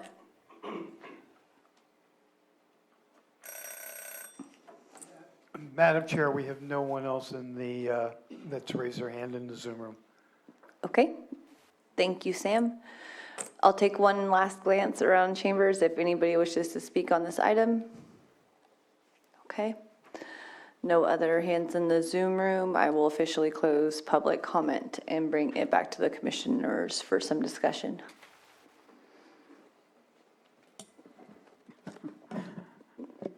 This is kind of the history of the West, what's happening here. We're having urban-rural interface and it's conflict. And I have a lot of experience with this property. In fact, I just happen to have done the same thing that you did, Mr. Montagna. Our family used to own a neighboring property out there and 12 acres. We looked at it, thought about putting in a vineyard, and instead we sold it and invested in an ag property in the Big Valley area. Part of that was because we knew that we'd be driving trucks with gondolas full of grapes that are loud. We're organic farmers, so we wouldn't be using toxic pesticides. So I'm seeing both sides of this issue. It's really difficult. But I do feel that it would be spot zoning if we were to change the zoning. And there's a lot of things that have been said here, and I think all of them are relevant. But my feeling is that I have to support my staff decision. There's a lot of fallow ag land in this county right now, and putting something in this spot it just seems like it's poor planning to me. And just to kind of echo what you said, and the constituents as well, the zoning stays with the land. This isn't just something that, would go away or is easily changed. It stays with the property. This could have an impact for years to come. And I definitely keep that in mind as well, in the spot zoning. Any comments? Yeah, I had a concern with the water in this property having the right to take water from the lake. If they didn't want to do wells, that would be a possibility, like it was stated by the applicant. Traffic concerns as well. I drive through that area whenever I'm working there, and you see people walking their dogs and walking with their families, so I can see how this could change the traffic patterns there as well. And then obviously air pollutants like pesticides, nobody really cares to think about it because you can't see it, but it can have an effect on the population there. So these are all concerns that they're very important, and I just like to agree with the rest of the planning commission, or with Eric on his consideration for this. And as far as the applicant and bringing up the fire breaks and all of that, I think that's a great idea. it might be something that the HOA maybe, probably has a plan that they want to discuss, but I mean, using this as I can't put all the weight on something like that. But it is something that I'm sure the community out there is considered implementing or at least having a plan. Any discussion, Commissioner Brown? I just want to add that, not to make the same comments, I'm in agreement with staff and actually applaud you, Eric, for your recommendation, because we have to consider all the impacts moving forward, not just right now. And sometimes I feel like CEQA fails to do that when it comes to land use.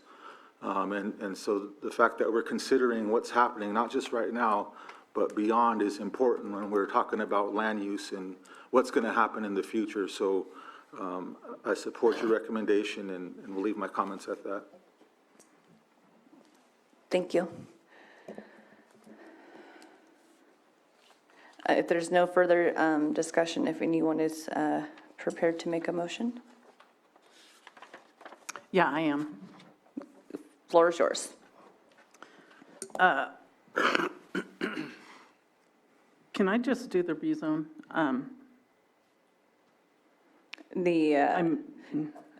I move that the Planning Commission find that the general plan amendment GPAP 1903 applied for by Dennis de la Montaña on property located at 8255 Point Drive, Kelseyville, further described as APN 044-33124, does not meet the requirements of the general plan or the Riviera's area plan, and the recommendation of denial be provided to the Board of Supervisors for the subject to the findings listed subject to the findings listed in the staff report dated July 14th, 2022. Second. Okay, motion and a second. All in favor? Aye. Aye. All opposed? Opposed? Motion carries. I move that the Planning Commission find the general plan amendment GPAP 1903 and rezone RZ 1903 applied for by Dennis de la Montaña on property located at 8255 Point Drive, Kelseyville, further described as APN 044-33124, does not recommend the adoption of the negative declaration IS 1943 by the Board of Supervisors based on the findings set forth in the staff report dated July 14th, 2022. Second. Motion and a second. All in favor? Aye. Aye. All opposed? Opposed?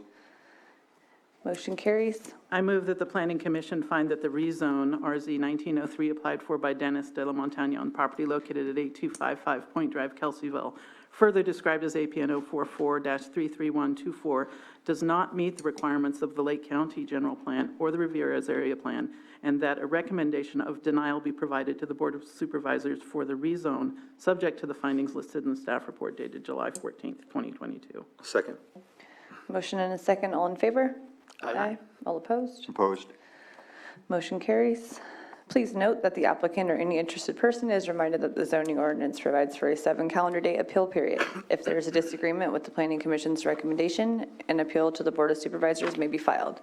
The appropriate forms and applicable fee must be submitted prior to 5 p.m. on or before the 7th calendar day following the Commission's final determination.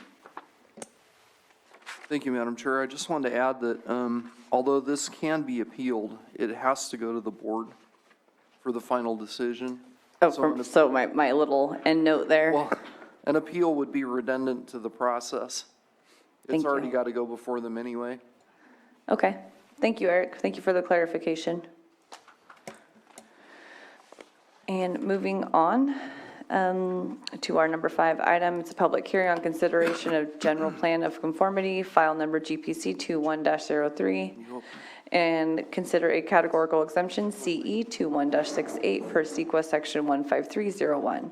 The applicant, County of Lake, is proposing verification of compliance of the property in the general plan designation of PF, public facilities, and RC, resource conservation. The project is located at 650 East, Highway 20, Upper Lake, California, APN 004-010-39.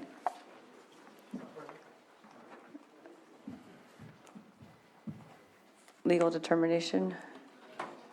Legal determination. Thank you, Jim.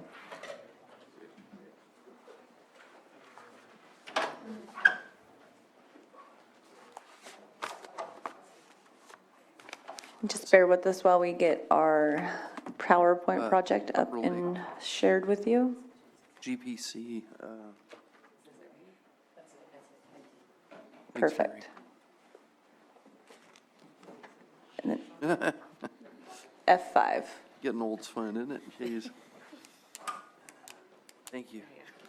All right. It is screen sharing. Okay. All right, so we're good for sharing? Yes, we are screen shared, ready to go. Floor is yours. Awesome. All right, we have the third and final general plan of conformity for park improvements. This particular one is the Upper Lake Park, located at 650 East Highway 20 in Upper Lake. Parcel numbers listed. Owner is Lake County. Applicant is Lake County Public Services, who are responsible for park maintenance. File number is GPC 21-03 and Categorical Exemption 2168. Oops. Here's an aerial photo of the property. And again, you're tasked with verifying that this project, in fact, is consistent with the general plan, similarly to the other two general plan of conformities that were brought before you already.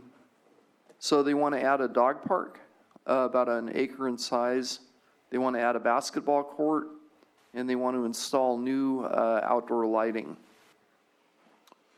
Again, here's a bigger picture of the aerial photo. Casino is right next door to that lot. Here's the casino, and this is the park property. Again, chapters 3 and 9 of the general plan are the operative chapters.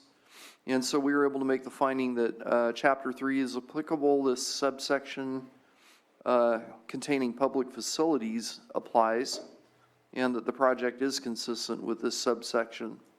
Likewise, with chapter 9, we were able to make that finding that it's consistent with chapter 9, open space, conservation, and recreation under policies OSC 6.2, OSC 6.9, OSC 6.10. It's consistent with the Upper Lake Nice Area Plan, Objective 5.4.2, I think. Oh, Objective 5, under sub 4.2.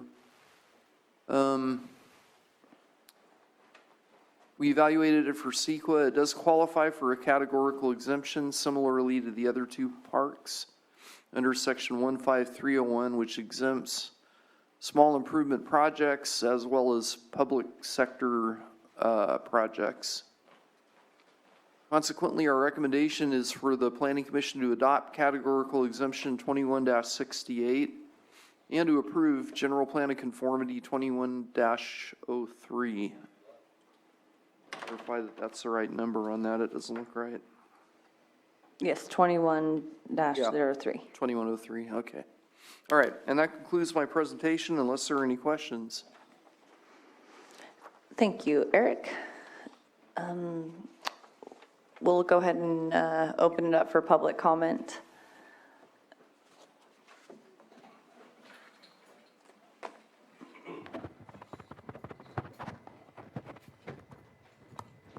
Good morning. Good morning. My name is Robert Gary. I'm the Travel Historic Preservation Officer for the Environmental Poem of Upper Lake. And we actually responded to this, and under SB 18, we actually have the opportunity to address our concerns. We do have concerns because there are some archaeological sites that are close in proximity. There are also two bodies of water that are close. These are big indicators, I think, for us to make sure that the tribe is consulted with. I don't think we've gone into consultation. We've responded and said that we did want to consult about this. So we're just making sure that, as far as CEQA, and not even that, but just SB 18 process is actually being followed with the tribe. We do have concerns, like I said, because there is information that, comes from the Chris Center about that area. And it says minimal ground disturbance, I know, but I know for us, any ground disturbance that happens, especially in construction, they'll tell us, okay, we're gonna go down 1.5 feet, end up finding out we're going down 3 feet. And so I think because of the sensitivity of the area adjacent to it, right across from Highway 20, across from the casino, there's a site that's there. There's actually a site that's within the APE that's there. So just from our research, we want to definitely make sure that SB 18 is actually followed, that the tribe has that ability to address those concerns and make sure that any agreement or anything that needs to happen, I think with the work that has to happen there, that the tribe is actually a part of that process. So as far as categorical exemptions, those are the things that really scare, I think, as far as from the tribal community's perspective, because basically that takes away our ability to be at the table to address our concerns. But there are concerns that are here. And so, like I said, we have responded, to the notification, and we definitely want to be a part of this process if any kind of ground disturbance is going to happen in that area. Excellent. Thank you for your comment. And I do believe that we can we make that a condition for sure. I was of the belief that there was already outreach between the Upper Lake Tribe and Public Services. Yeah, I know they actually did an archaeological study. We were out there with them for that, but we haven't heard anything as far as like the plan, any kind of study that's actually happened out there. We just got the notification saying that, yeah, now they're trying for this categorical exemption. And it's like, whoa, we still have concerns. And so we just wasn't sure after that, that ARC study, what was happening, and then we get this. So just, there's a little bit of a hole, I think, in the process, and there's some information that we need to have filled, I think, for us, coming from the tribal perspective, that we need to know that, okay, well, yeah, this process is still happening, and yeah, we're going to schedule a consultation. So. Okay. Can I ask Mr. Geary a question? Sure. Is that okay? Sure, yeah. Would the tribe be satisfied with the condition of approval that required the county and the tribe to sit down and come to an agreement prior to ground disturbance? Definitely. I think if we can, collaboratively, I think work together to try to make sure everything's set in place before ground disturbance happens, that always makes the job a lot easier. I don't think Public Services would object to that. And Okay. we do have the ability to require that because we're the applicant. Mm-hmm. Yeah. Oh, yeah, that's true. Excellent. I appreciate you being here. Thank you. Thanks, Robert. Okay, so if we can just kind of get that little condition or amendment in there, that would be great. Jim, did you want to say something? Yeah, there's nobody in the Zoom room. Oh, okay. Thank you. All right, I'll take one last glance around and close public comment officially. Again, I do want to thank the public for their participation and staff, including the tribes here locally. Any other comments or questions for staff? I just have a comment, and this is again, Mr. Gary kind of addressed the concern, and this is something that's been ongoing with being a former TIPO, concerns when it comes from the cultural resource departments and the tribes, that the categorical exemption does limit the opportunity for any discussion. And as a commissioner, I'm not aware that the tribe even responded in stating that there's a concern. And so that does, when I look at the process, it does raise a lot of concern. And so I think being flexible is critical in doing this work and making sure that we are, as the county, doing our due diligence and reaching out and make sure that we're following all of the legal responsibilities when it comes to permitting projects. On a separate note, I've had another tribe in my district reach out to me with concerns, and I just haven't been able to entertain that meeting with the Ochedihi tribe. And so this is always the area we have to improve on. I want to say that. And so that we're moving in that direction is important. And I've had other cultural resource departments reach out, and I just haven't entertained those meetings. I know there's this tribe in every one of the districts, and so I'm hoping at some point that those invitations are also extended to the other commissioners with the concerns that are coming to me. So I just wanted that to be on the record.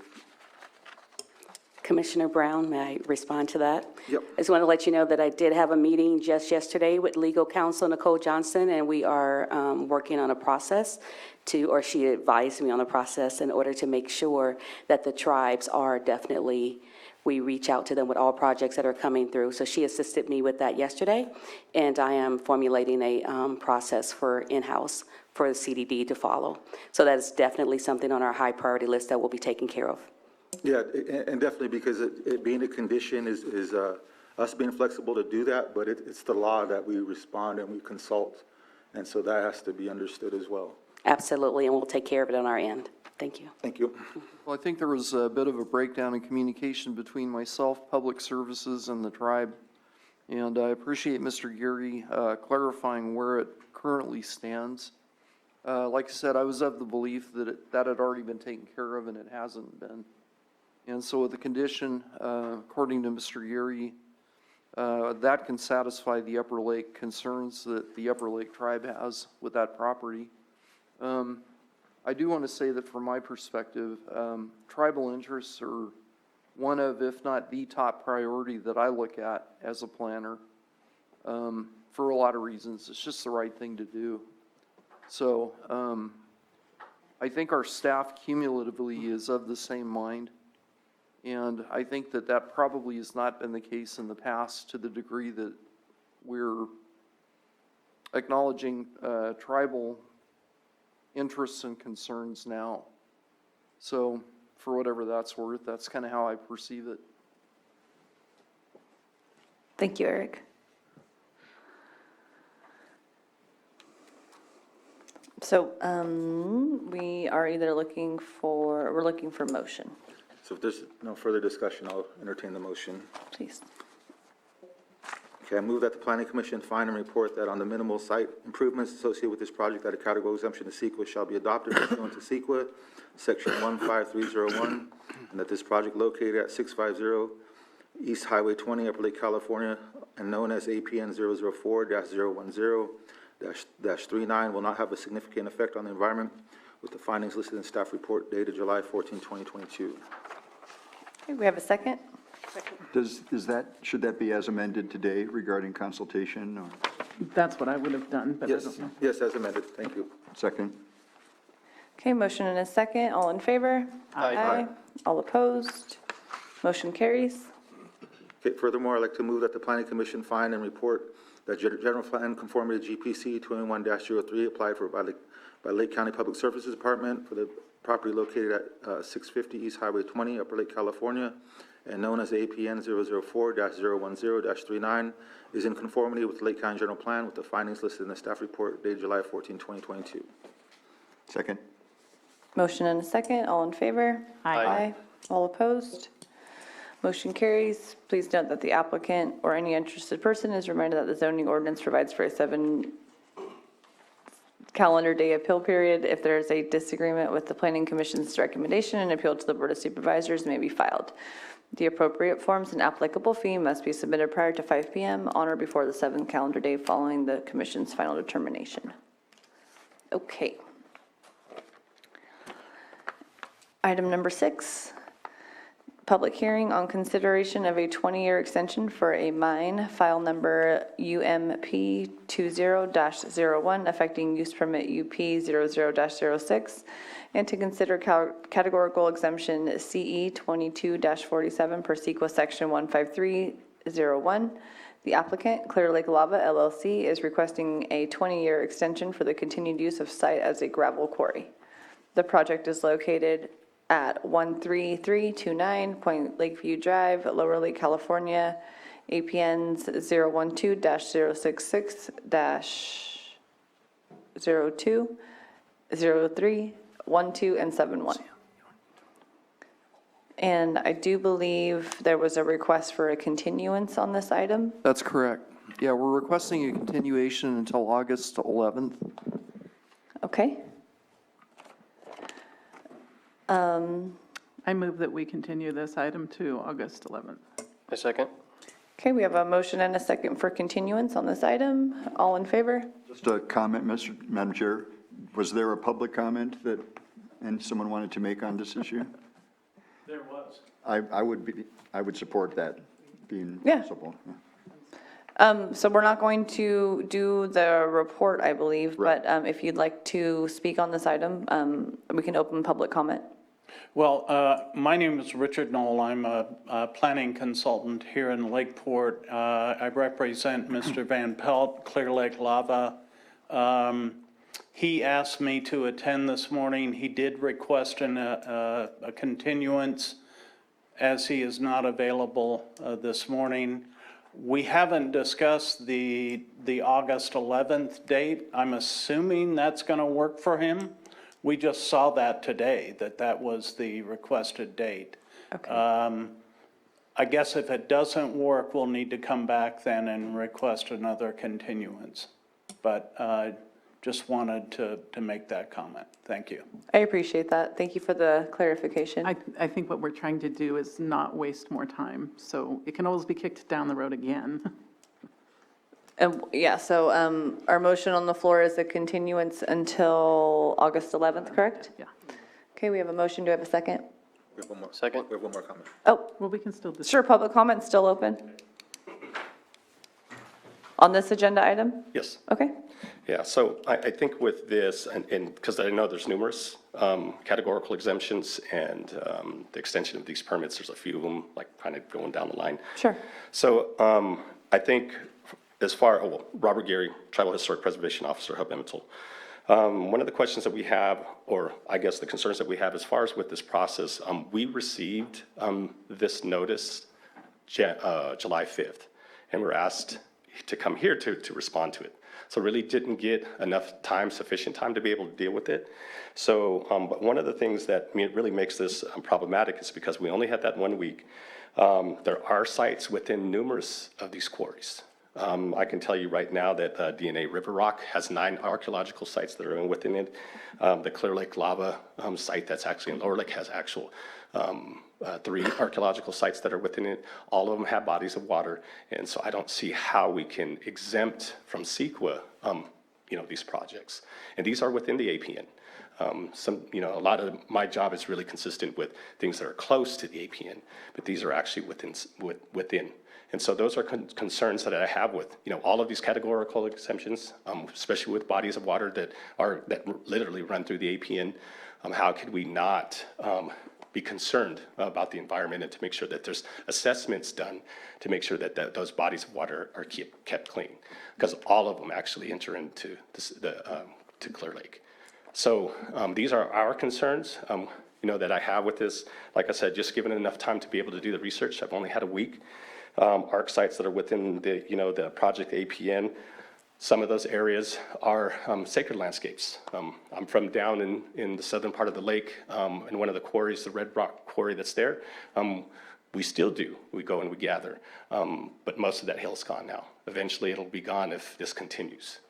For medicinal purposes. So there's things that are happening, and we're not looking at the full effect when the quarry continues to just kind of keep eating away at the environment. So if we take away this concern for CEQA, then we'll never know really what those impacts will be, not only to the landscape but actually to the lake itself, because waterways run through them. So, this is, my concern. This is, what I'm bringing up here. I'm against, giving it a categorical exemption from CEQA. And as far as extending out the permit, for 20 years, a lot can happen in 20 years. Like I said, just within my time, the whole mountain's almost gone.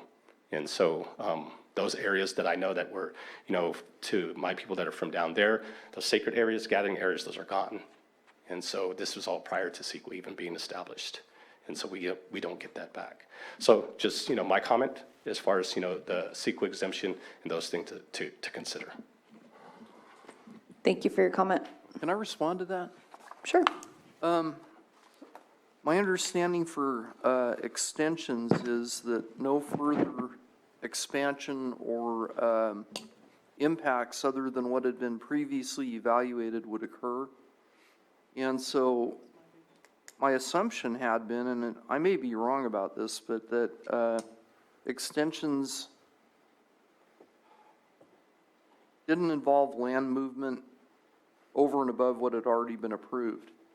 And because of that, CEQA wouldn't directly apply because it had already been evaluated, theoretically anyway, when the original permit came through. So if we need to send out AB 52 notices on extensions, I think we need clarification on that. I'm certainly not opposed to it as a staff member, but I didn't realize that it might be necessary. So I'm not sure if that's something the Planning Commission would be comfortable weighing in on, or, you know, if this is an internal discussion that I need to have with the director or what. I don't quite know where to bring this. Eric, does the, when Calpine comes to us with a permit extension, is there an additional notification sent out in that context? I've never done one, a mine extension before. These are the first three that I've encountered. And Well, a consistent policy across the board, I think, would make sense. right. So Chair, I would like to hone in on that, if that's okay?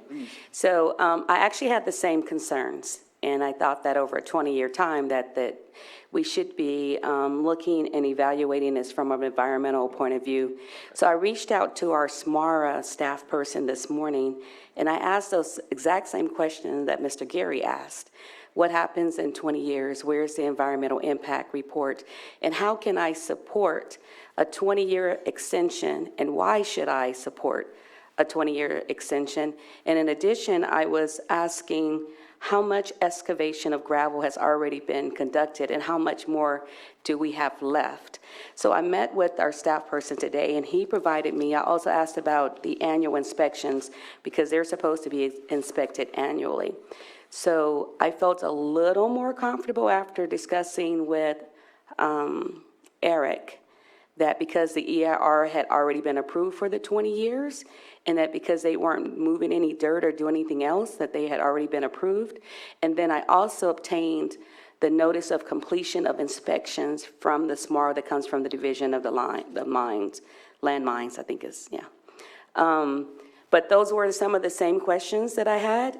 And I did go get the actual reports, the annual reports. So I have the last reports on what they're doing and what they're proposing to do. However, I did not have the time to see how much had already been excavated in terms of gravel and what is left.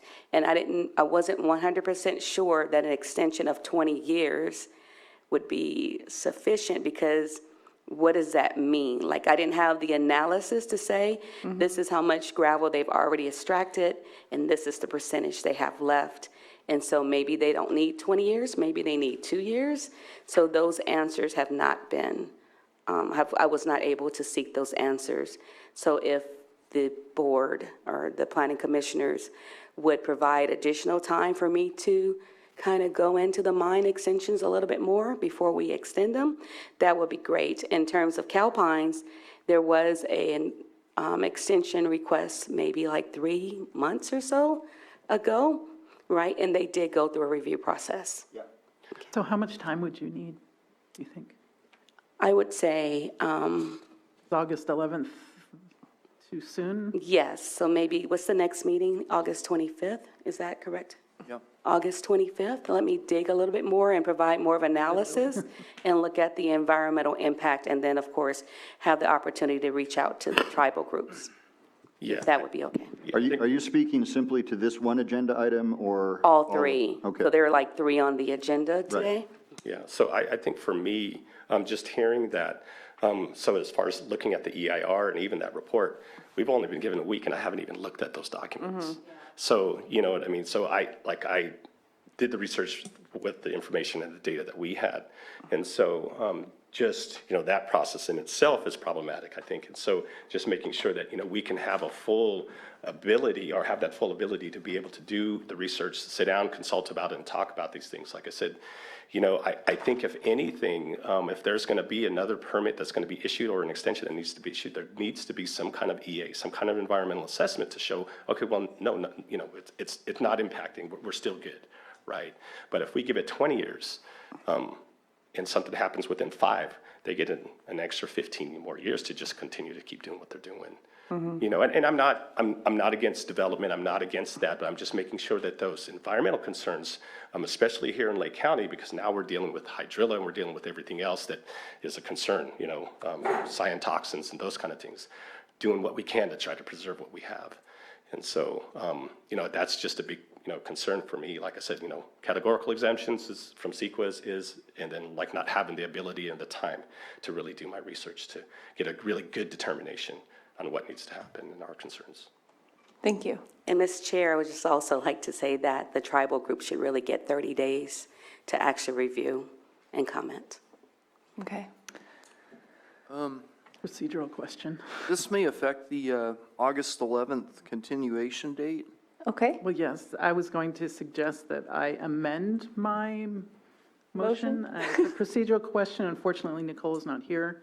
Does anyone else have an idea what might be the appropriate action for me to take? I just had a comment prior to a motion being made, and that is, There is a motion on the floor, I believe. well, we can discuss something even when there's a motion on the floor, is my understanding of the rules. Yeah. Just that, in terms of notifying, the gentlemen from Ready Mix have been sitting here all morning, and if the decision is suddenly to, in a blanket way, to treat all of those extensions the way we are going to treat them, which I support, it sure would be nice if these folks could get a phone call first thing in the morning and they wouldn't have to spend half of their workday here.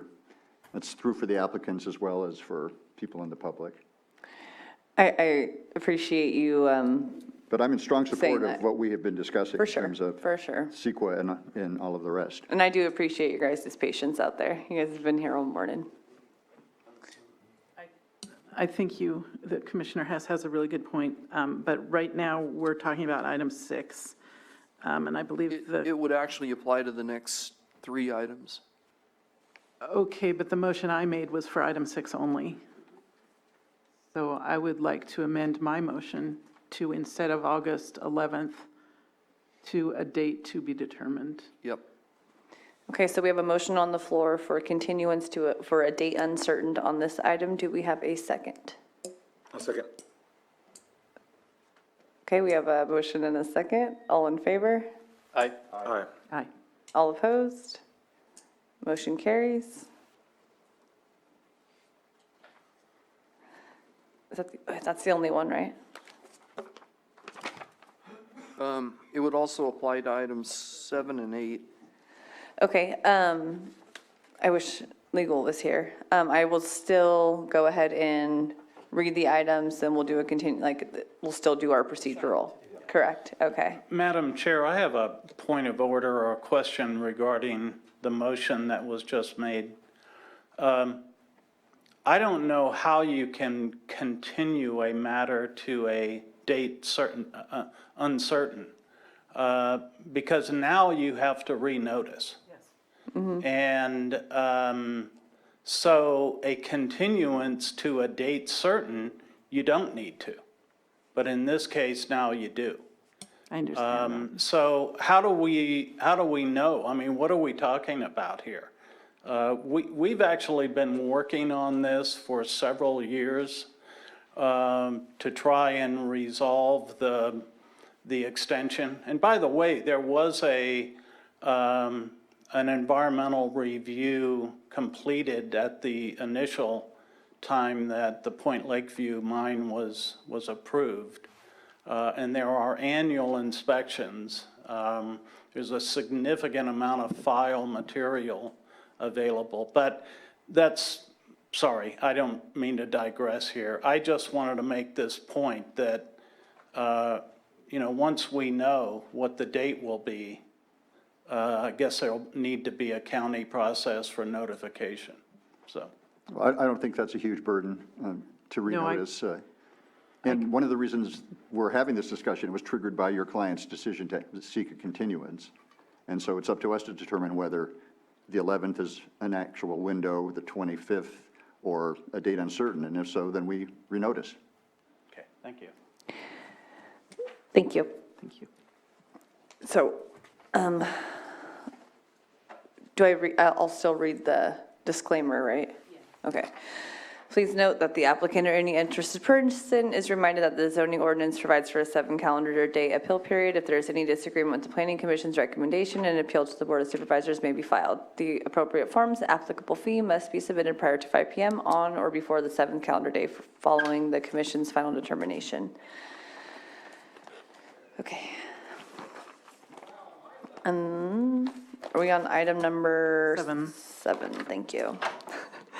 Public hearing on consideration of a 20-year extension, file number UMP 2201 for an existing mine originally approved through the major use permit UP 03-04, and consider categorical exemption CE 22-36 per SEQA section 15301. The applicant, DNA River Rock LLC, is requesting a 20-year extension for an existing mine. The project is located at 8359 and 8400 South Highway 29, Lower Lake, California, APN 001-069-13 and 12.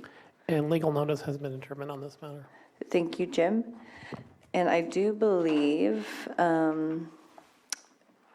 we'll be doing a continuation on this one as well. Okay, to a date uncertain. May I get? Just a correction. Sure. It's APN 011 instead of 001. Thank you, Commissioner Chavez. Correction of APN 011-069-13 and 12. And also, I would like to, are we going to open public comment or just continue the item? Just continue the item. Okay, I move to continue item number 7 to a date uncertain. Second. Motion and a second for continuance. All in favor? Aye. Aye. All opposed? Motion carries.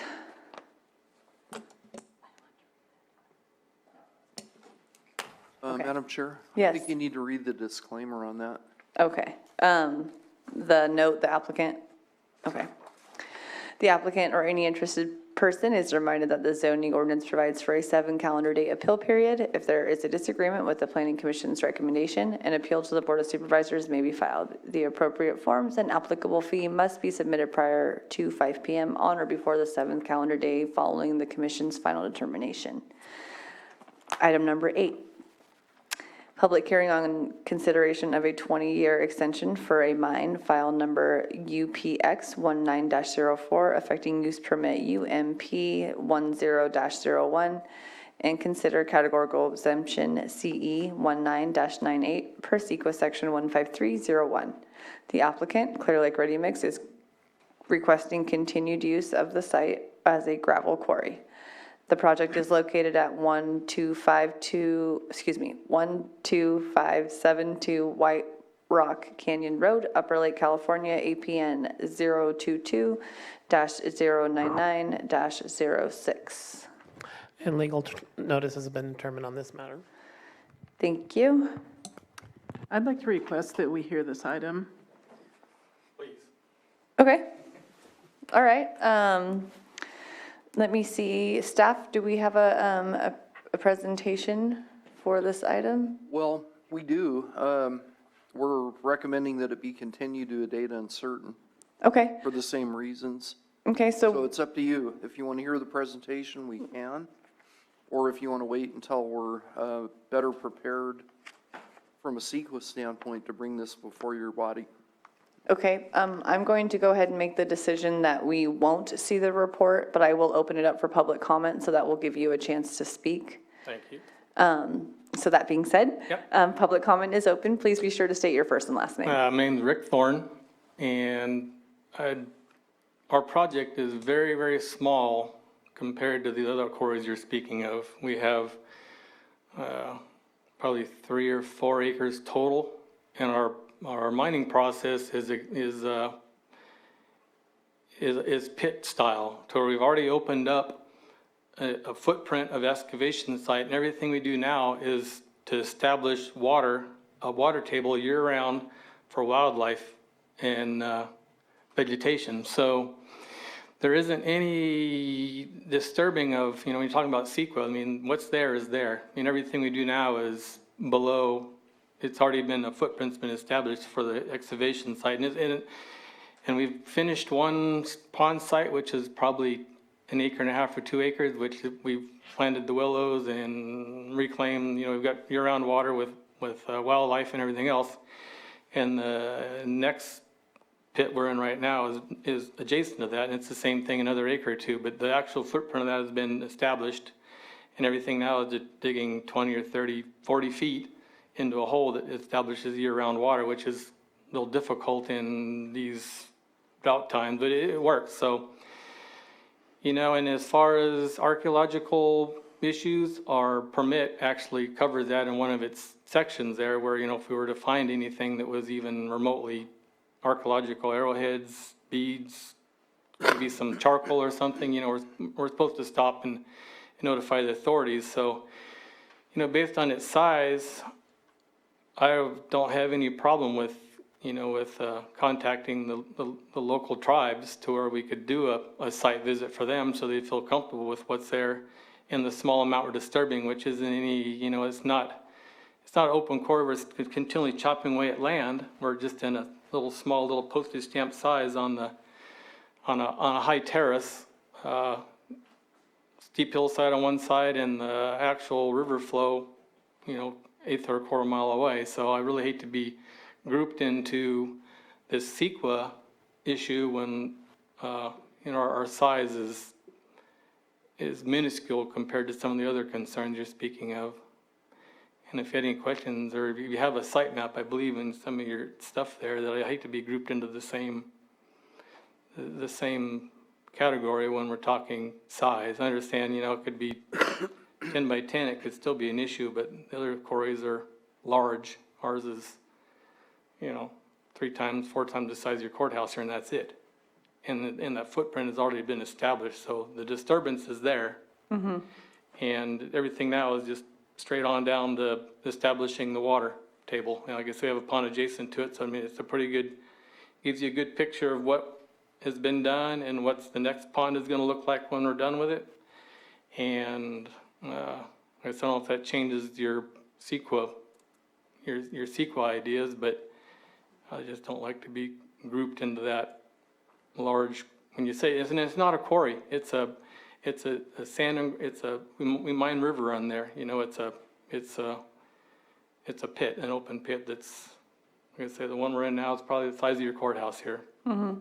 So, I don't know why we're being grouped, and involving the local tribes is 100% fine with me. Like I say, we have equipment in there all the time, so for them to be there, while we're operating is probably not the best idea, but any scheduled time frame, they're welcome to come out and view what's going on and determine whether they think it's ever had or will have, a archaeological area that's of importance. So I don't know what else I can add to the whole thing, or if you have any questions for me, I'd be happy to answer. Thank you. Can you foresee a possibility where you could establish contact with the relevant tribe or tribes? Oh, yeah, Just to finish my thought. Sure. And if you think you could do that before our second date in August, perhaps we could offer you some certainty in terms of a future hearing date, and you wouldn't necessarily be lumped in with the other kind of CEQA analysis. But having said that, is that an unfair imposition on you, Eric? No, I don't believe so. We can't require that you do that or enter into a contract, but we certainly strongly urge you to do so. Yeah, no, all I need is some contact information, Well, the contact is sitting in the back of the room Well, right now. while you were talking, he Madam actually Chair. just handed him his Gotcha. business card, so. Yeah, no, it's, I just don't believe we're in any kind of sensitive area, but I'm not an expert, and I have No, no I'm just problem. trying to establish a date certain for you. Yeah, no, if it's, that's possible like to I said, I do. just, bottom line is, I don't like to be Gavel. grouped in with large quarries that way, and we're not even the same type of, it's not the same type of operation whatsoever. Sure. And I realize we're in the Upper Lake area, and there's all kinds of sensitive areas in the Upper Lake area, and Would that work for the tribe as well, finding a date in end of August? August 25th? Excuse me, I'm sorry, Madam Chair.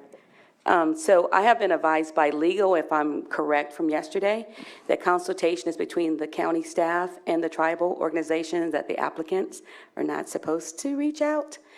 But we can do I could be wrong, but I thought that's what I was advised yesterday.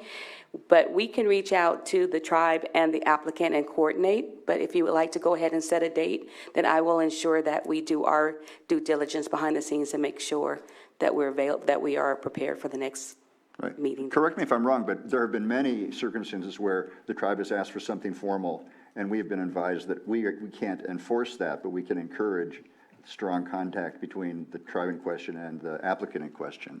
That's always, as long as I've been a commissioner, that's been the guidance we've had. And how does that affect our the CEQA part of it? I mean, how does this whole process here affect our CEQA qualification or disqualification, compared to what's been mentioned to the other quarries? I think these are two different issues. So a lot of that would be dependent upon the tribal consultation that we'd actually have with the tribe, if there were remains or anything out on their land that we would have to be considering. So it really depends on just what's out there, Well, if there is anything out there. Well, I'm now confused about the legal standard. Is it the tribe that's having a consultation with the county, or is it the tribe having a consultation with the applicant? With the county. So my understanding is that the county and the tribe has the consultation. That is my understanding. But I could be wrong. I could double check with legal, but I thought that that's what I have been advised and have in writing. So the county will consult on the CEQA or any issue concerning permits. And then the tribe and the applicant are free to work out any other type of agreements. Right. If there's remains found, how those remains are going to be handled. If there's cultural sites found, how they're going to enter in an agreement to possibly protect them, put them outside of the work zone. That type of stuff will be between the applicant and the tribe itself. That'll kind of move us away from the county responsibility. That's my understanding as well, Director. Okay, thank you very much. My understanding is that CEQA is a different issue. It's not about cultural and archaeological, it's about environmental. Am I misunderstanding this? It includes cultural. Oh, it does, okay. That's one of the categories. There are 21 categories altogether. Okay, thank you. Cultural, tribal, biological, et cetera, et cetera. So, It covers the gamut. well, let me ask you this. Would August 25th be a workable date for you? I would actually like to ask that question of the tribal. I was gonna ask them for next. Upper Lake. If we have to redo CEQA for this project, given what I know about it, given the small scale, and given that this is an extension, it's not an expansion, to my way of thinking, it probably wouldn't warrant redoing CEQA, but I don't know that for certain. If we have to redo it, it's quite possible that if we continue to August 25th, we may come back in here and say we need more time. If we have to redo the CEQA. If we don't have to redo the CEQA, I think August 25th is realistic. I mean, from our end, why can't we make a decision on CEQA from our specific project versus the other two? In the meantime, we can still put a stipulation with me personally meeting with the tribe or whatever, whichever tribe it's responsible for that area and having them determine whether it's sensitive or not sensitive, and using that as the deciding factor whether CEQA is even, applies because of we're not expanding whatsoever. Right, so and we have such a small footprint. It's from where we are there, it's going to be a simple walk around site visit and, and they can give me the yay or nay. We know that this is not sensitive or this is sensitive, and we can kind of skirt some of the questions that I kind of got grouped into the other two quarries. Right. Well, we're hoping that you and staff can accomplish those goals by August 25th. And by continuing it to August 25th, it gives our staff time to figure that out, for you guys to connect with each other in whatever ways you do. But it also doesn't require us to renotice everybody and go through all the hoops again. So, from our end, there's not going to have to be a renotice, based on what we've decided today. Is that the? Yeah, all we're doing is kicking it down the road. Okay.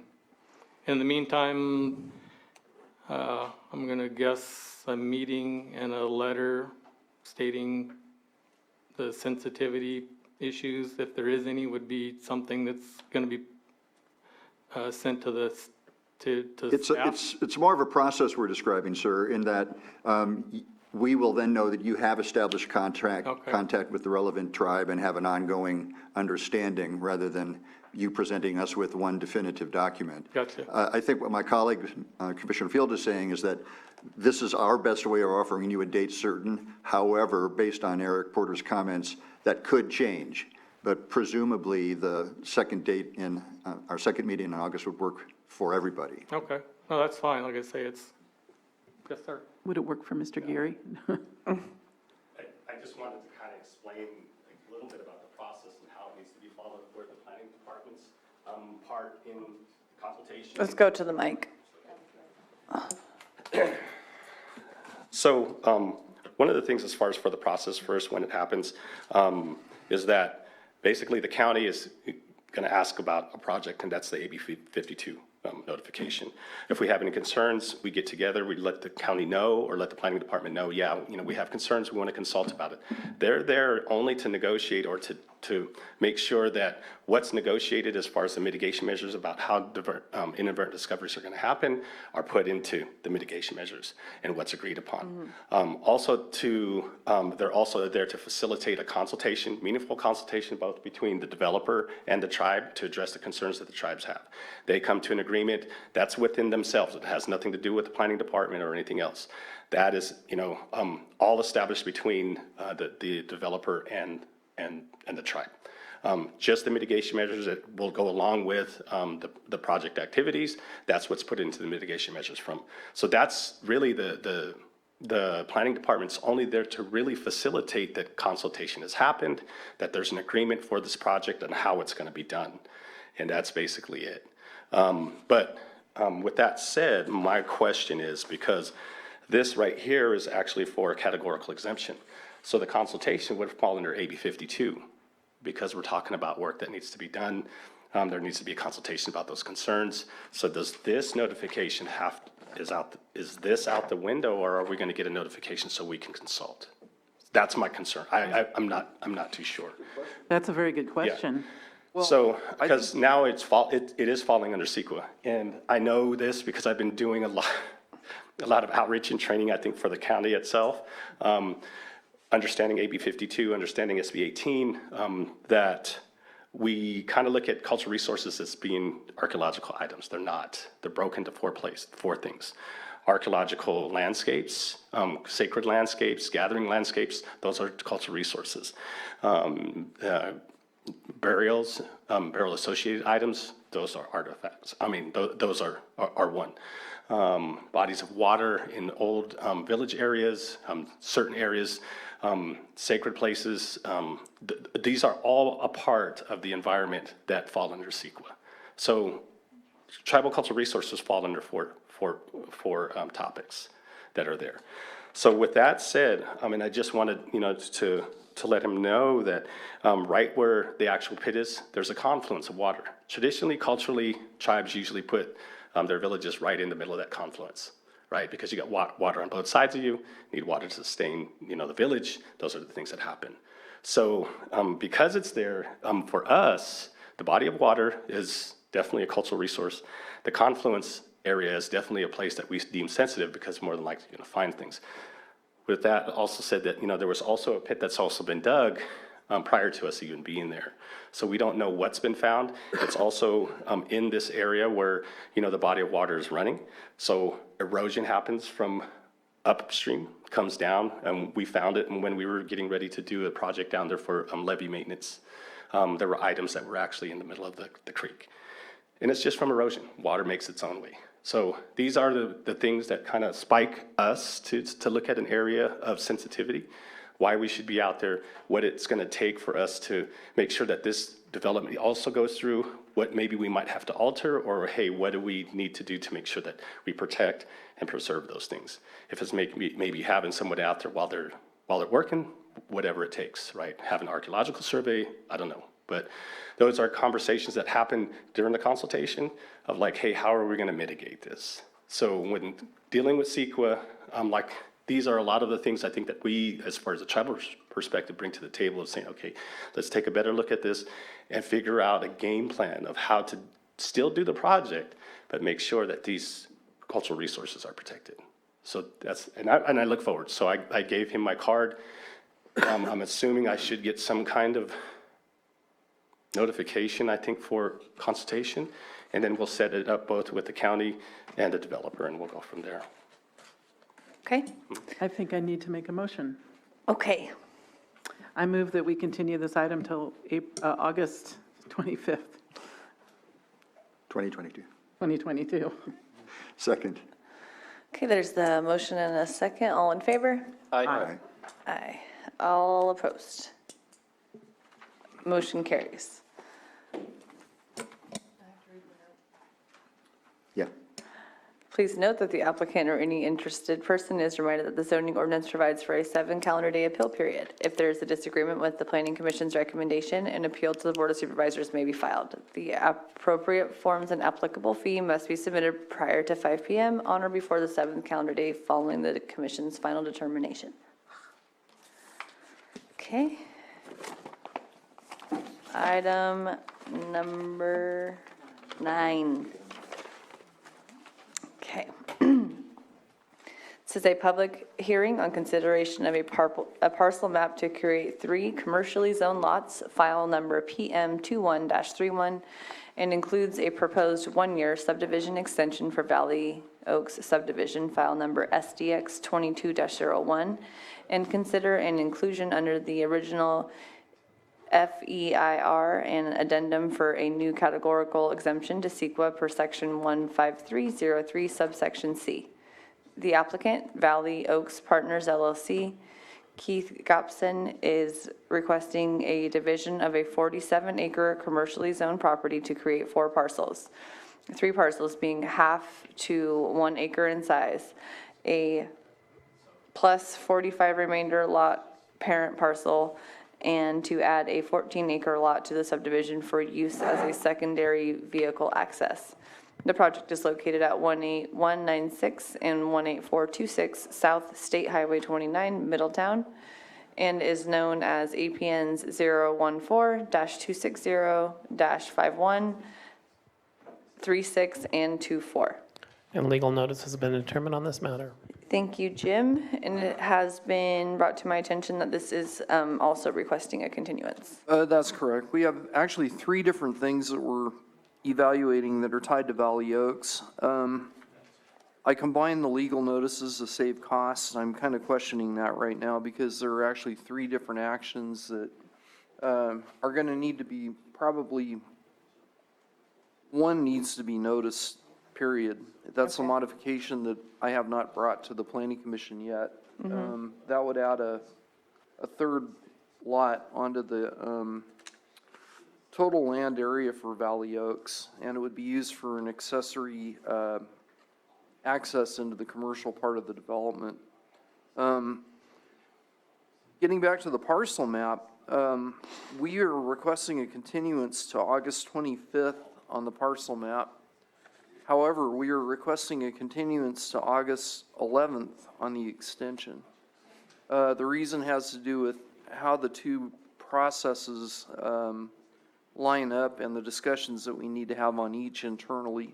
And so for the parcel map, staff is requesting a continuation until August 25th. So that way we wouldn't have to renotice this. Okay. And the next item, item 10, I guess it is, we're requesting a continuance to August 11th. Okay, and I just wanted to make sure that I don't have an item number 10. It would be file number SDX 2201. Okay, yeah, this was, I think it was all grouped into, It was on the legal notice. Okay, so yeah. yes. All right. but we do need to separate them out. We're going to treat them as independent applications, Okay. and so that way it'll avoid confusing one with the other with the other. I'm a little uncomfortable doing that without Nicole. Can we just continue both of them to August 11th and take it from there with Nicole's No. advice? No, we are not going to have time to, we can continue both to August 25th. That's fine. The August 11th date's not going to work for the parcel map, however. Okay, I'd like to hear what the other commissioners think. I'm not familiar with council schedule. Is she still away for our first meeting in August? On the 11th? Is that the point? Yeah. Nicole will be here on August 11th.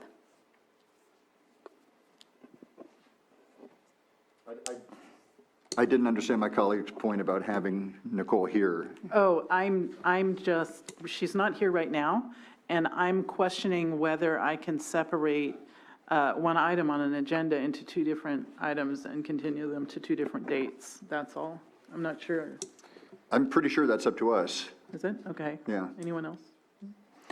I'm sure that if we identify, since they both have, they are separate parts, we have the SDX, and then we also have the PM 1021-31. So it's my understanding that Eric would like to address one prior on August 11th, and then address that situation, get an answer on that, and then the remaining on the 25th, correct? Correct. Okay. Okay. Does that make sense, Commissioner Field? Okay. Thank you. It's okay. It's been a long day. Okay. I believe the sample motions they're already broken up.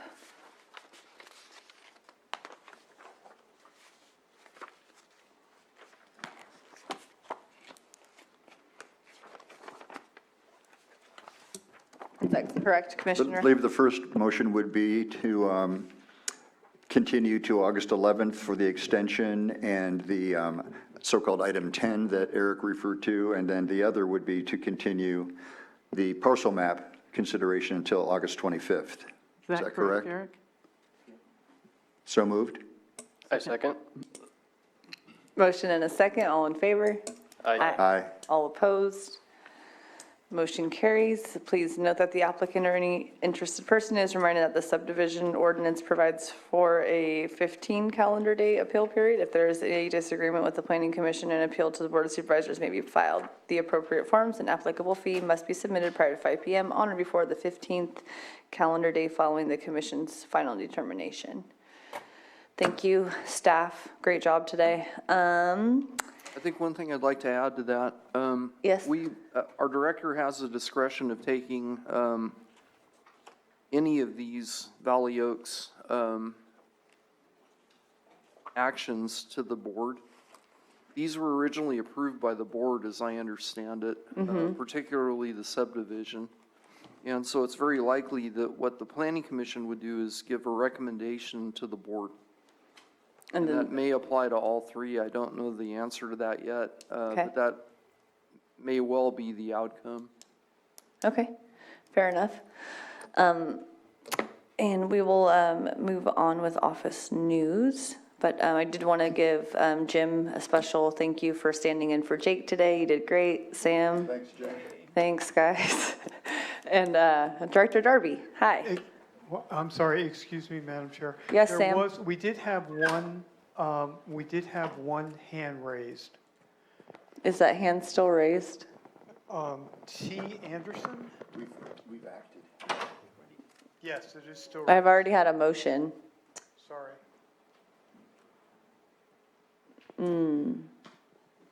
I did not see this until just a moment ago. Okay. If we're on office news, do I have to okay, is there still a hand raised? Is she still there? Does she still want to talk? The hand is still raised.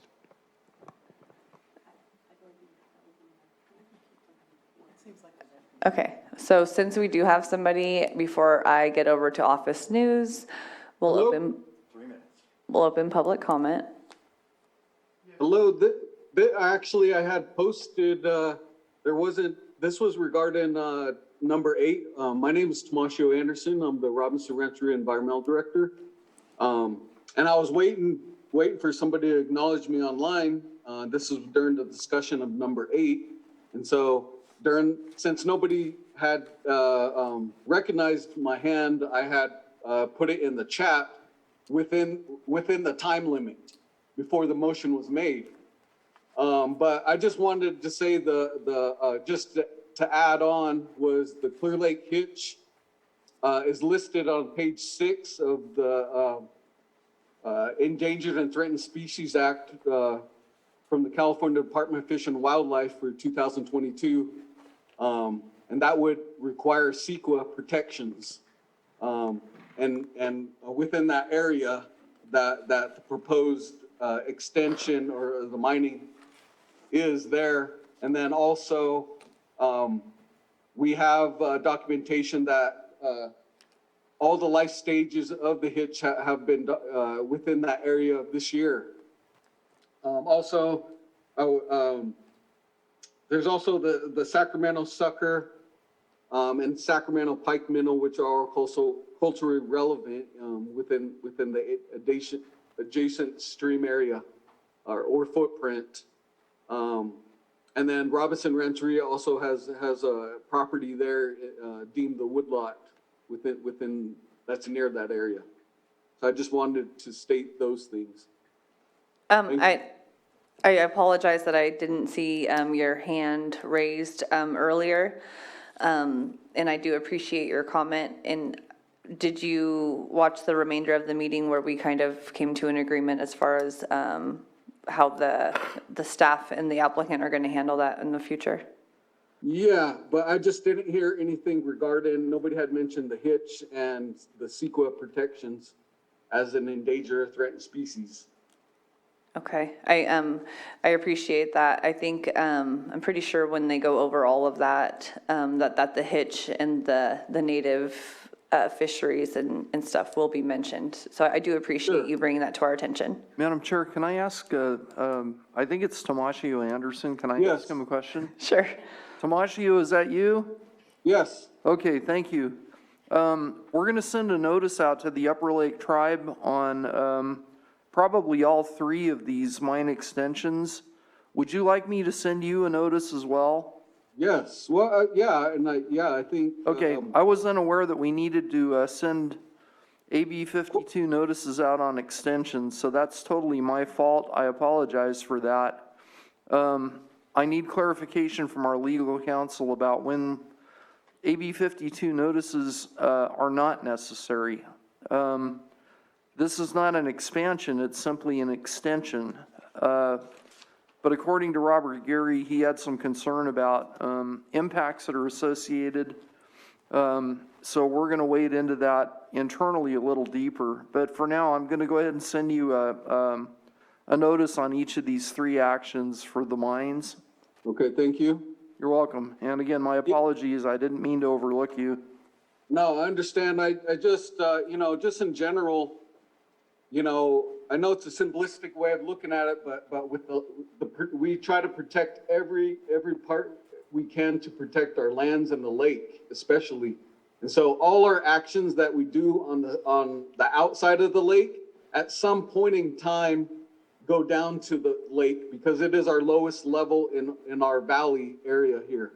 Sure. So I just in general, I know we try to, separate things, but really everything impacts our lowest body water, which is our lake. And so just always think of that. Thank you. Thank you, Tomasio. Thank you. I appreciate your comment. I'm going to officially close public comment. No, wait. Before I officially close it, are there any hands in the Zoom room? No, there are not. Okay. I got the all clear on the Zoom room. We'll go ahead and close public comment and bring it back to Director Darby for our office news. Thank you so much, Board, Commissioners. I would like to announce some new appointees or staff members that are joining us. And the first one I would like to announce, I'm very excited about, is Maria Turner. She's been hired as our Deputy Director for CDD. So that's very exciting. She's very capable in terms of knowledge of planning and management. And leadership, so I'm excited to have her on board. Also, we have a new office assistant. You guys met today, Amaya Hammock, and she's working in planning. We also have a couple of offers out for a conditioner offer out for a code enforcement officer and another assistant planner. So I'm excited about that. We just of yesterday, I apologize for the confusion with the tribal process. I just had a meeting yesterday with Nicole Johnson on the process and AB 52. And so that was going to be put in writing and given to staff. So that process will be a lot smoother. So I apologize for the bumpy road on that. And lastly, I would like to share with the board that I have officially submitted my letter of resignation, and effective November the 4th. But in front of you, I have shared with you my Phase 2 reorganizational plan, and it kind of just highlights where I have been working, where the department should go, my recommendations, and there will be a final plan that I will submit to the Board of Supervisors in the duration of my time. It has been a pleasure working with all of you, and I have really enjoyed myself, but I decided that I'm going to go home with my sons because I've been missing them, and they've asked me to come home. So for family reasons, I will be relocating to Georgia. Okay. All the best. Thank you so much. Could I ask you one quick official question? What's the status of the revised cannabis ordinance? And is that something that we can look at as a broken out document at some point? So basically, we had a presentation to the Board of Supervisors May 23rd, May 24th, and May 25th, I believe those dates are in there. We had 2 workshops in which we received comments from the cannabis industry as well as the community. And during the presentation, I requested that if we could appoint a task force. And so a task force of 7 members was appointed just this past Tuesday. And from that point on, the cannabis program manager, Andrew Amelong, will be designing times in terms of the logistics of when they would meet and what the agenda would look like. But in the meantime, since we just did this on Tuesday, I will forward to you all of the appointees to the task force. Thank you. You're welcome. I also had Go ahead. So I was, 2 of us attended the CCPCA conference last year in October. So I am now outreaching to our board for attendance in the conference. It will be on October 14th and 15th, 2022 at the DoubleTree by Hilton Hotel. Sorry, and pretty much there's a little here that they have on the website. It says, for nearly a century, the California County Planning Commissioners Association has been hosting its general conference in counties all over California. These events provide a unique educational and networking opportunity for planning commissioners from around the state, as well as planning staff, local elected officials, and others within an interest in planning.